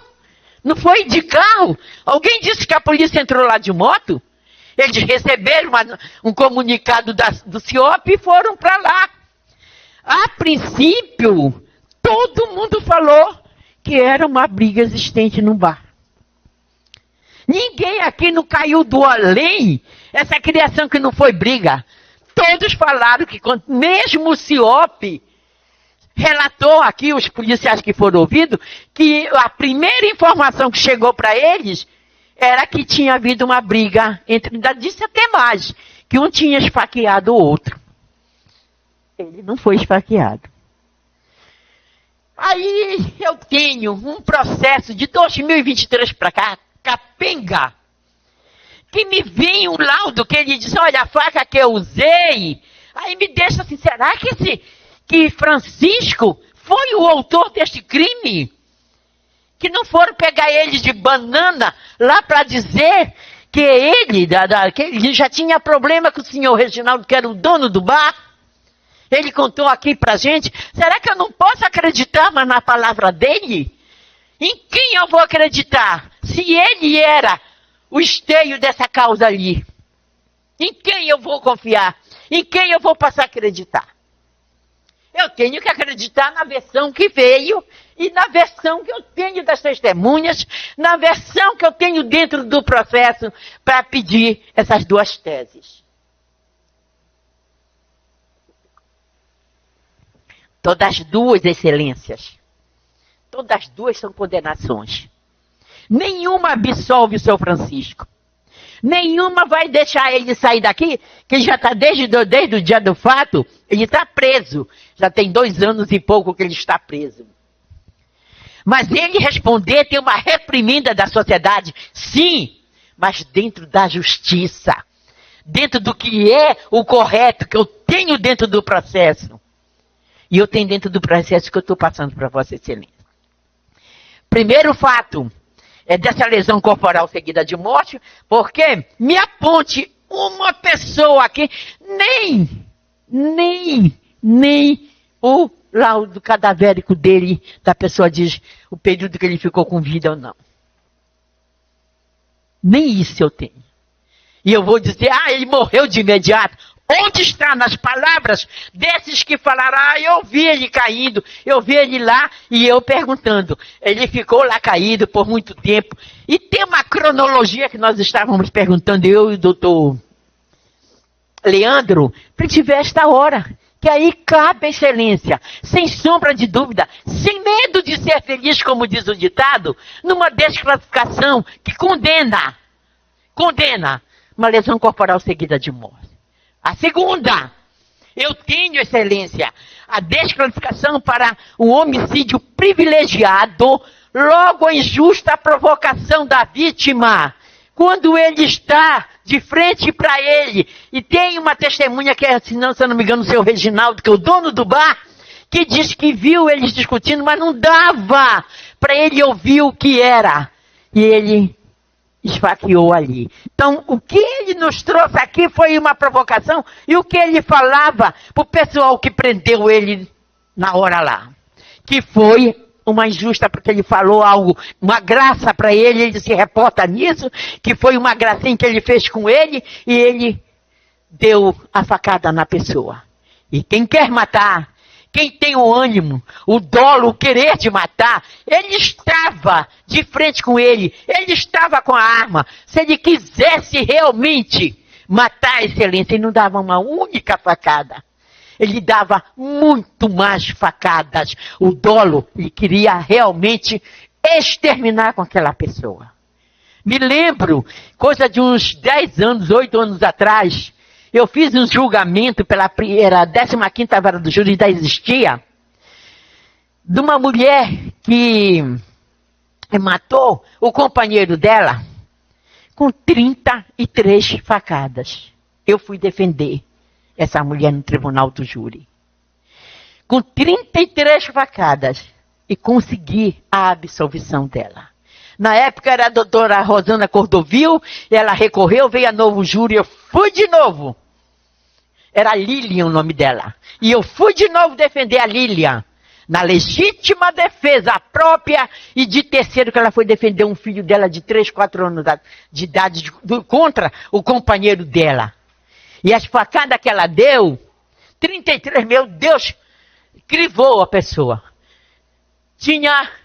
A que matou ele, foi uma que ela era baixinha igual a mim, e ele tinha 1,90 m, que ela deu de baixo para cima, quando ela já estava cansada de apanhar dele, e ela riscava ele para ficar parecendo, dizendo que era facada, eram facadas incisas, de baixo para cima atingiu a ponta do coração e lá ele morreu. Um cara de 1,90 m com quase 100 quilos. E ela tinha 1,60 m e pouco. E foi absolvida nos 2 julgamentos, excelência. E ali por mais, vejam, que o conselho, quando eu expliquei a motivação, o porquê que ela fez aquilo, absolveram. Não viram? Eu vou dar uma facada, eu vou parar, vou ver qual é a reação. Não. Quem está naquele momento, naquela entrever, a gente não pensa, não tem segundos, a gente quer se ver livre. E ele teve essa intenção, ele teve o dolo. A vítima estava bebendo, que segurou na grade, quando ele deu a facada, depois de ouvir a provocação dele, ele dá uma facada e vai embora. E ali, excelência, eu tive várias pessoas, por que não seguraram um cara, que ele não é um monstro grandão, teve outras pessoas que segurassem a pessoa do seu Francisco, para nem deixar ele ir voltar para a rede para dormir, e sim dali já levar preso. Ninguém tomou as dores e se meteu ali. Então aonde também eu vou ter que dar credibilidade à excelência, do que eles me falaram a verdade. Eu somando o que eu tenho das 8, 7 pessoas ouvidas aqui, somando isso, o que eu tenho sim, é a palavra dele, que até então me dá respaldo para chegar e pedir para vossas excelências essa desclassificação de homicídio privilegiado. Todos os dois condenam.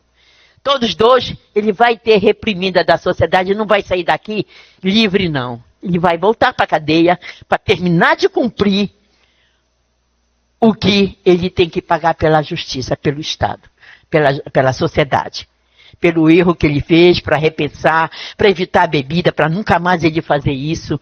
E ele tem que, sabe, ele ser uma dessas duas teses. Sei que o doutor Leandro ainda tem que falar aqui, mas se houver necessidade, eu reconheço, peço para Vossas Excelências que condenem a pessoa do Francisco por serem 7 consciências, 7 decisões, ou no homicídio privilegiado, quem vê que realmente ele recebeu uma provocação para investir.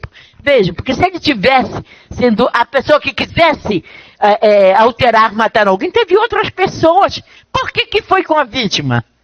Pensa, Excelência. Por que será que a vítima lhe chegou? Anabu, Bubu, quem sai és tu. É tu que eu vou matar. Se não tivesse essa provocação, se não tivesse esse fator, e também da lesão corporal seguida de morte pelo período que tinha daquele... Ninguém me trouxe, nem o laudo me diz coisa errada, morre na primeira fase do coração, e lá atrás foram vísceras equinócios dos postos. E, Excelência, eu espero que se faça a verdadeira justiça, condenando a pessoa do Francisco no homicídio privilegiado, ou lesão corporal seguida de morte. Meu muito obrigada. Se for necessário voltarmos à réplica a defesa voltará. Meu muito obrigada. Doutora Marida, muito obrigado, né? Bom dia, nobres excelências aqui no Conselho de Sentença. Doutor Gerson, um prazer em lhe conhecer, né? Eu estou fazendo aqui minha primeira sustentação oral como advogado, né? Eu já trabalho com a doutora Marida há alguns anos como estagiário. Excelência, bom dia. É o seguinte, assim, é uma responsabilidade muito grande quando se tem, né, aqui um conselho de sentença e que vai dizer se houve ou não um crime, né? Que vai ter aquela responsabilidade e nós temos que explicar de uma maneira pedagógica como se deu todos os fatos, porque assim, não é tão simples dizer se alguém cometeu ou não. É uma responsabilidade muito grande e muitas das vezes a gente tem, né, aquela coisa de falar de uma maneira técnica, só que como também explicar uma situação que a embriaguez ela também é uma realidade que acontece no Brasil. Quantos pais, né, que têm filhos que são viciados em droga, viciados no álcool, e essa situação acontece todos os dias, né, principalmente numa cidade onde há um grande fator de pessoas que têm, né, que são vítimas do alcoolismo na periferia, tanto de Belém como outras periferias. Quantas mães sofrem, principalmente mães pretas. E é uma situação que é muito interessante porque nós não estamos aqui tentando, de uma maneira alguma, dizer mas ele também tem que se eximir da responsabilidade porque ele estava embriagado. Não. Ele vai responder a responsabilidade dele. Só que é o seguinte... Por incrível que pareça, o Código Civil fala que você pode simplesmente, né, dizer que uma pessoa não tem capacidade civil em razão de embriaguez, se você consegue anular um ato jurídico em razão de uma embriaguez. Mas a situação num processo penal também tem que ir lá. A vítima também estava embriagada, e muito embriagada, que se diga de passagem. Né? O Leonardo, que eu achei interessante, que ele fala em certos momentos que houve a questão da briga. O Reginaldo, que é o dono do baile, não se encontra aqui. Mas o Reginaldo dá uma situação interessante quando ele fala que, no primeiro depoimento à polícia, que a vítima estava entre meia-noite e meia-noite e meia tentando pegar um Uber. No caso, moto Uber. Ou seja, entra a moto Uber ali. Se você seguir diretamente a Bela Vista, dá diretamente na BR. Nós não estamos aqui tentando justificar, mas em que momento a pessoa fez primeiros socorros? Não, o problema é também tentar salvar a vida de um ser humano. Houve a briga. Só que é o seguinte, o réu não lembra. Qualquer pessoa que tenha uma embriaguez total, que tenha uma perda de memória, se você chegar, essa memória vai ser construída. Todos nós aqui somos vítimas também de uma situação de um estado de embriaguez, se uma injusta provocação, a gente também pode cometer, né, uma situação em que pode vir, numa injusta provocação, num excesso de um tipo de conduta, matar alguém. Um soco de repente a pessoa cai, bate a cabeça, morre, mas aí naquela briga, sem querer, aconteceu. Não tem como a gente fugir de uma realidade em que quando há um problema de um alcoolismo, a pessoa também tem que ter essa noção. Só que ele não tem. Ele continua bebendo, inclusive tentou fazer tratamento, voltou de novo para a bebida. Eu tive na minha família, esse caso me lembra um pouco uma situação que meu tio foi vítima, né, de alcoolismo e morreu nos meus braços na minha casa. Ele bebia todos os santos dias. E ninguém sabe como ele conseguia dinheiro para beber. Mas ele bebia, era uma realidade. Só que meu tio não era violento. Mas nós sabíamos que ele pode, numa situação dessa, né, brigando com uma outra pessoa, acontecer. E outra coisa, a faca, ninguém encontrou. A faca que está no processo não é a faca que foi, inclusive, desferida, que foi feita o ferimento na vítima. Só que é o seguinte, quando a polícia chegou, o bar estava fechado. E se no momento da briga, a faca estava lá. E no momento da briga, pegou-se a faca e teve. Até porque, para você vender cachaça num bar, você corta limão. Então ali tinha uma faca. Quando a polícia chegou, o bar estava fechado. Ou seja, a gente não viu o interior do bar. A gente não viu como é que estava ali. Todos estavam bebendo. Então é uma dinâmica muito interessante, porque assim, me tem uma dúvida por que o bar estava fechado. Por que não fizeram, inclusive, uma análise para saber se a faca estava ali? Porque é muito interessante isso. Porque como é que o Leonardo fala que ele estava o tempo todo lá, né, e do nada tirou uma faca e deu na pessoa? E detalhe, ele deve ter em torno de 1,77, a vítima tem 1,66. Então aí, né, eles estavam, né, os dois estavam embriagados e brigando. A testemunha que estava aqui, inclusive, foi chamada pela defesa, não por nós. Inclusive, todos esses anos, ela não deu nenhum depoimento. E o mais estranho ela estava do lado, né, esquerdo do bar. Ela não viu a dinâmica do que aconteceu. Até porque, será que ela ouviu que eles estavam brigando? Não, nós não temos como ter certeza, porque até então o Leonardo não viu, né, como é que está a questão da briga. Eles estavam brigando, mas não ouviram o teor da conversa.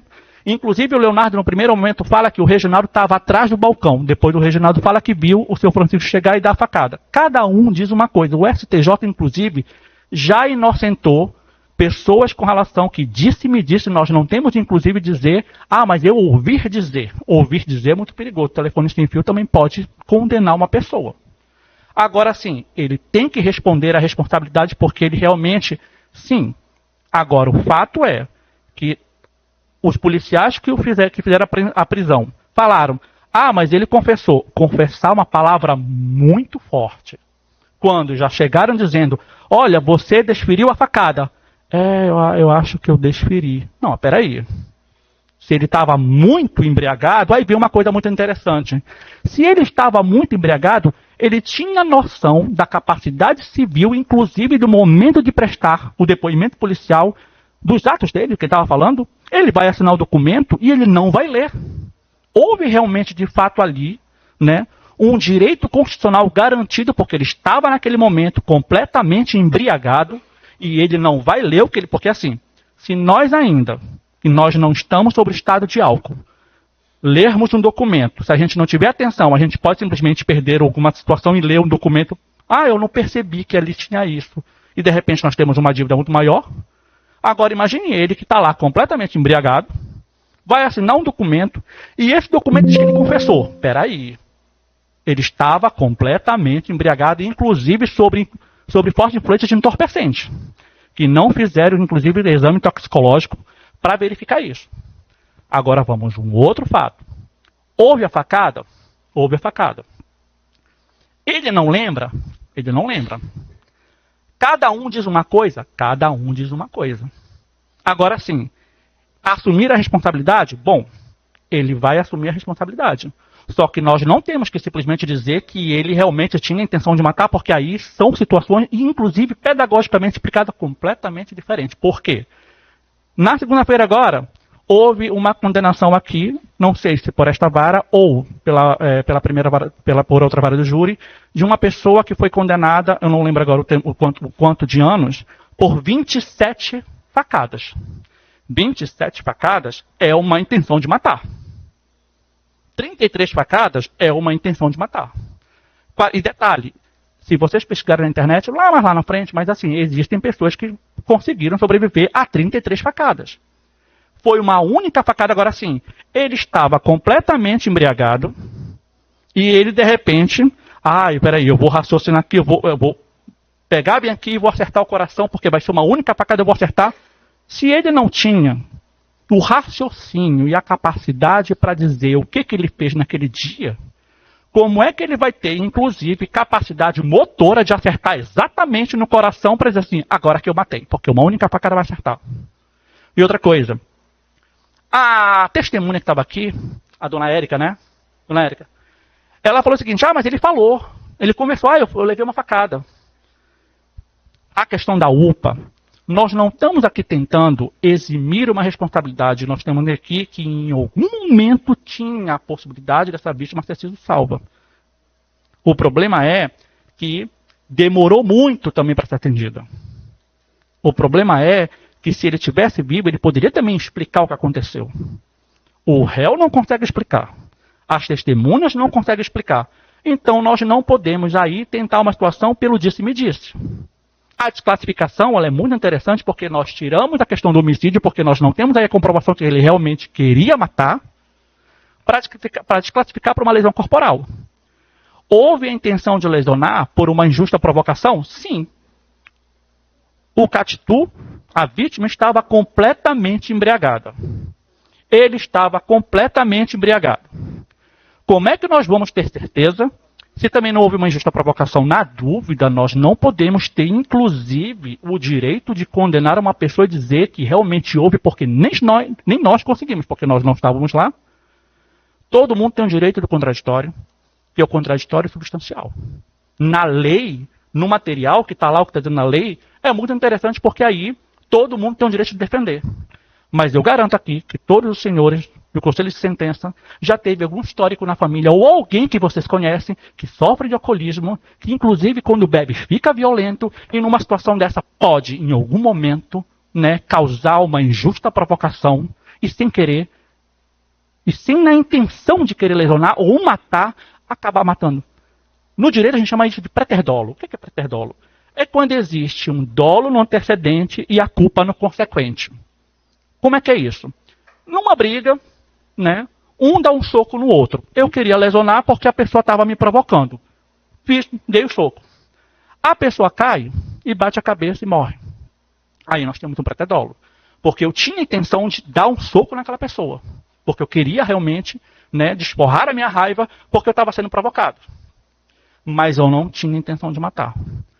Ainda que a faca tenha sido próximo e tenha perfurado o coração, mas se você for ver uma coisa muito interessante, a vítima estava no meio-fio, sem nenhum sangue. Todo o sangue estava do lado do portão do bar. Quem foi que tirou a vítima dali para colocar no meio-fio? E quanto tempo isso foi? Isso é uma coisa que me deixou muito interessante, porque houve alteração do local do fato. Porque se a vítima tivesse morrido do lado, aí nós teríamos toda uma questão da dinâmica, do empossamento do sangue. É muito interessante isso, porque cada um diz uma coisa. E por que o Reginaldo não está aqui? O Reginaldo falou que, inclusive, foi entre meia-noite e meia-noite e meia. Depois ele falou, já na audiência, que foi 11h45. A polícia, no depoimento, fala que foi chamada a polícia à meia-noite e 45. E depois de uma dinâmica. Num dos laudos, que quando a perícia foi lá, o primeiro laudo, fala o seguinte, que de acordo com as testemunhas presentes, houve uma briga. Ou seja, todos confirmam que houve uma briga. O fato da Érica ter dito aqui, anos depois do ocorrido, não dá a ela simplesmente um certificado de garantia de que ela está contando a verdade, porque até então todos os outros disseram uma coisa completamente distinta. E vamos lá. Na dúvida, nós não podemos condenar. Na dúvida, nós temos que, inclusive, termos o direito de também garantir com que a outra pessoa também seja realmente ouvida. Aqui a gente também viu uma mãe que sofre, uma mãe que todos os dias já sabe que o filho já está condenado pela própria sociedade porque sofre de um vício do alcoolismo. O Francisco já é condenado todos os dias por ser viciado em álcool e provavelmente em drogas. que isso eu não posso confirmar, questão de droga. Mas ele se tratou, ele tentou se tratar e volta novamente por aquele mesmo vício. O estado Weber, inclusive, ele é uma doença mental. Mas nós vamos aqui aplicar a questão de uma semi-imputabilidade? Não. Porque ele, inclusive, ele entende a responsabilidade dele. O problema é que nós temos também ter uma consciência, inclusive, muito civilizatória, humana e também sensível, porque é uma realidade que ele reconhece que ele é viciado. Essa mãe reconhece. Todas as testemunhas falaram que ele chegou totalmente embriagado. A própria, inclusive, autoridade policial, o delegado, falou que ele estava completamente conveniente. E aí, quando ele assinou aquele documento lá na polícia, ele estava realmente com a consciência de que ele estava assinando realmente que ele confessou, se ele não lembra. Então, assim, excelências, é muito importante ter essa consciência e vamos também ter a humanidade e a sensibilidade de colocar uma situação no papel. De que a desclassificação ela é necessária porque ele não teve a intenção de matar. Ai, mas ele deu uma facada com um motivo isso, porque ele queria. Não, mas peraí. Nem sempre. Se ele tivesse dado uma... eu fui no pescoço, alguma coisa assim, são outras realidades. Mas o fato é que ele ter dado uma única facada não quer dizer que ele tinha a intenção de matar. Mas aí vem uma situação que ninguém pode afirmar. Porque, se vocês forem perceber, excelências, se os senhores perceberem que cadê a faca? Ele estava dormindo. Porque, vamos lá, a pessoa dá uma facada em alguém. Eu vou andando tranquilamente para a minha casa. Eu vou deitar, vou dormir. E fica por aí. Se ele realmente tivesse a intenção de matar e lembrasse disso ou qualquer outra situação, geralmente as pessoas fogem. Geralmente as pessoas começam a se esconder. Geralmente a pessoa começa assim a sair do... Não, ele estava lá, dormindo na rede. Quando chegou, os policiais disseram para ele o que ele fez. E aí é muito conveniente. De um homem embriagado, completamente embriagado, e você chegar, olha, você deu uma facada numa pessoa, a pessoa morreu.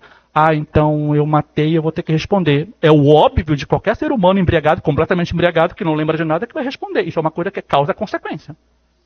Agora, foi dado a ele o direito de ele realmente ali, naquele momento, ter uma assistência, inclusive, de, olha, ele está embriagado, ele não está, inclusive, com a consciência de que ele vai assinar um documento, porque um dos documentos fala lá, você se arrepende pelo crime, não está assinado. Foi dado a ele na hora todas as garantias constitucionais, inclusive do direito ao silêncio? Não foi dado a ele. Ele assinou o documento, confessou num tipo de confissão que até eu estranho, porque ele assinou um documento e todos confirmam que ele estava embriagado. Volto a dizer, tinha a intenção de matar? Não tinha a intenção de matar. Por que é importante desclassificar? Desclassificar um crime porque aí nós estamos dizendo no núcleo jurídico deste fato que é a lesão que foi causada em alguém. O dolo, no caso, o homicídio, que é intenção de matar. Ou seja, matar alguém. Lesionar é totalmente diferente. A desclassificação para lesão corporal, né? Inclusive com a questão privilegiada, porque ele estava sob estado de embriaguez, ela é muito importante. Eu peço aos senhores, né, toda a responsabilidade, toda a consciência, porque nós estamos também que na segunda-feira, 27 facadas, foi condenado porque tinha a intenção de matar. A vítima chegou, no local foi reclamar, ela estava embriagada, a vítima, diga-se de passagem, o réu, contestado, abriu e matou 27 facadas. Aí nós temos uma intenção de matar. Mas nessa circunstância que nós estamos falando aqui, vossas excelências, é totalmente diferente. Eles estavam embriagados, né? O Leonardo disse uma coisa, o tio foi embora, o outro que também estava lá sumiu, a Érica lembrou anos depois, e por que ela não apareceu antes? O Reginaldo, que era dono do bar, deveria estar aqui, não está. Os policiais estão no disse-me-disse. Eles vão colocar nos autos e vão falar o que está ali. Qualquer ser humano que não tenha consciência de realmente ter visto, ele vai falar pelo disse-me-disse e pode ser induzido a erro. É nessa circunstância que nós estamos aqui tentando pedagogicamente também, inclusive, explicar, sem termos muito técnicos, né, que houve aí uma lesão corporal, mas com seguida de morte. Ele tinha intenção de matar? Não, não tinha. Então aqui eu vou encerrar a minha fala, porque assim, essa mãe, ela já está todos os dias sofrendo com uma dupla condenação. A condenação de ser uma mãe, todos os dias com preocupação, de ter um filho que é viciado e que precisa de tratamento. A outra condenação é o fato de que ela sabe que esse filho vai responder por um crime e que ele vai ser condenado e ela vai ter que lidar com toda uma responsabilidade, a recriminação social que vai apontar o dedo na cara dela e dizer assim, olha, teu filho é isso. Nenhuma mãe merece isso. Mas essa mãe merece que ele responda por algo que realmente aconteceu, para que ele possa ter a consciência dos atos. Como ontem eu li um post muito interessante de um rapaz que falou assim, que se eu tivesse a consciência de não ter levado a arma para uma boate, estava embriagado e ter atirado, não teria me custado 20 anos de condenação. Isso é responsabilidade que esse réu, depois de anos, entendeu. Que é aquele ato impulsivo da nossa responsabilidade. Quantas vezes nós não fomos imprudentes de um ato impulsivo e depois a gente se arrepende, e depois já era, depois passa, não tem como mais voltar. Do momento que se profere a palavra, ou no momento que se fala, já era. Ai, eu fiz isso porque estava embriagado. Não, peraí, tem que responder. Quantas mulheres são vítimas de estupro porque homens estavam alcoolizados, elas também estavam com ele tem que responder por isso. Nenhuma mulher merece ser vítima de estupro porque o cara estava embriagado ou também ela estava embriagada. A mesma coisa aqui. Ele estava embriagado, o réu estava embriagado, os dois brigaram, e aí ele tem que sim, dentro da responsabilidade, assumir isso, só que aí vamos da questão da desclassificação, que é muito importante. Ele não tinha intenção de matar, mas houve a lesão corporal. E aí eu peço aos senhores, né, quando for feitas as perguntas, e aí vai ser feito, ele tinha intenção de matar?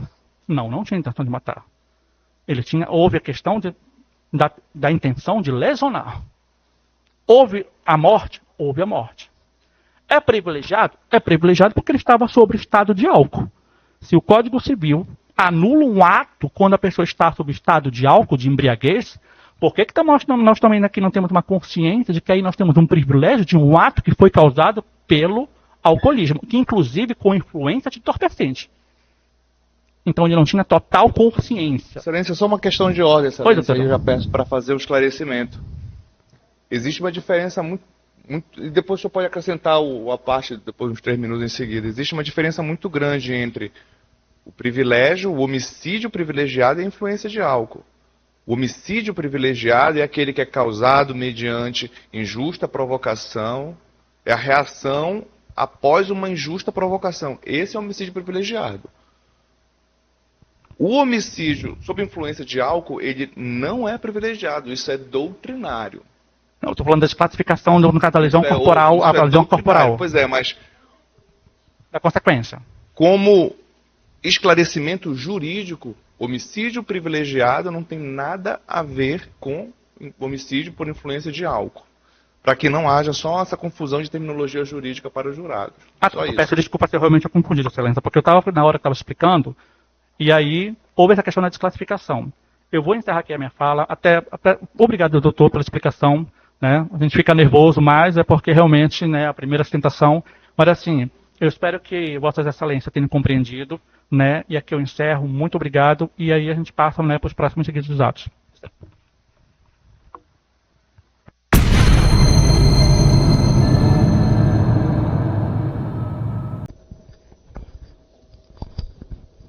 Bom, todos de pé para a leitura da sentença.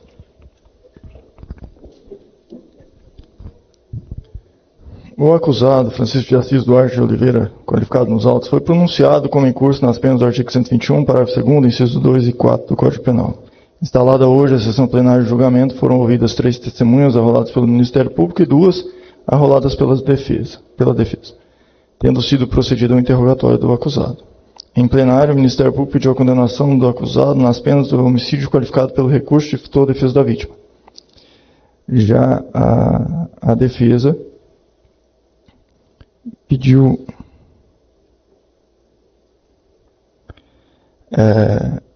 a desclassificação para o crime de lesão corporal seguida de morte e, subsidiariamente, pelo reconhecimento do homicídio privilegiado, por ter o réu agido sob domínio de violenta emoção logo após a injusta provocação da vítima.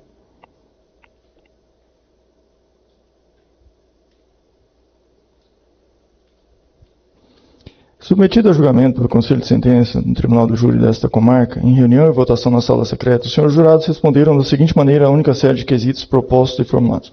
No primeiro quesito, reconheceram a materialidade do crime, afirmando que a vítima recebeu o golpe de faca que lhe causou o óbito. No quesito subsequente, afirmaram que o acusado foi o responsável pelo golpe na vítima. No terceiro quesito, rechaçaram a tese da defesa de desclassificação para o delito de lesão seguida de morte, lesão corporal seguida de morte. No quarto quesito, não absolveram o acusado. No subsequente, afastaram a causa de diminuição do homicídio privilegiado. No penúltimo quesito, os senhores jurados reconheceram a qualificadora do motivo fútil e no último reconheceram também a qualificadora do recurso de dificultou a defesa da vítima. Pelo exposto, com base na soberana manifestação do Conselho de Sentença, declara a condenação de Francisco de Assis Duarte de Oliveira como incurso nas penas do artigo 121, parágrafo 2º, incisos 2 e 4. Das circunstâncias judiciais, pesa contra o mesmo a culpabilidade, eis que, por não ter gostado da atitude da vítima de não lhe pagar uma bebida, foi até sua residência buscar uma faca para desferir o golpe na vítima. Os motivos foram analisados pelos jurados da qualificadora, não vai pesar nesse momento, mas sim para qualificar o delito. E as circunstâncias do crime será dosada na segunda fase como agravante. Então a pena base fixa em 15 anos de reclusão. A circunstância, não há circunstâncias atenuantes, a circunstância agravante, já que foi reconhecida pelos jurados duas qualificadoras, a do motivo fútil e já utilizada para qualificar o delito, e a do recurso de defesa da vítima, que tem previsão no artigo 61, inciso 2, a linha C do Código Penal, razão pela qual utilizo para agravar a pena, em mais 3 anos, ficando condenado definitivamente em 18 anos de reclusão. O acusado está preso desde o dia 7 de 10 de 2023, totalizando 2 anos e 28 dias, o que vai ser levado em consideração no juízo da execução para detração do período de prisão provisória, mas não influencia agora na fixação da pena do regime. O regime inicial será fechado, incabível a substituição da pena do restritivo de direito e suspensão condicional da pena em razão do quanto arbitrado. Nego ao réu o direito de apelar em liberdade, já que continuam íntegros os motivos que levaram ao decreto cautelar, razão pela qual deverá responder eventual recurso preso. Indefiro o pedido de fixação de reparação de danos a eventuais familiares da vítima, por não ter sido objeto de nem ter sido individualizado o montante, nem ter sido realizada instrução específica sobre isto. Condeno sentenciado nas custas processuais, havendo recurso, espécie guia provisória e após o trânsito julgado a guia definitiva. Podemos sentar. Agradeço as palavras elogiosas a mim dirigidas pelas partes. Dou por encerrado o julgamento. Obrigado a todos.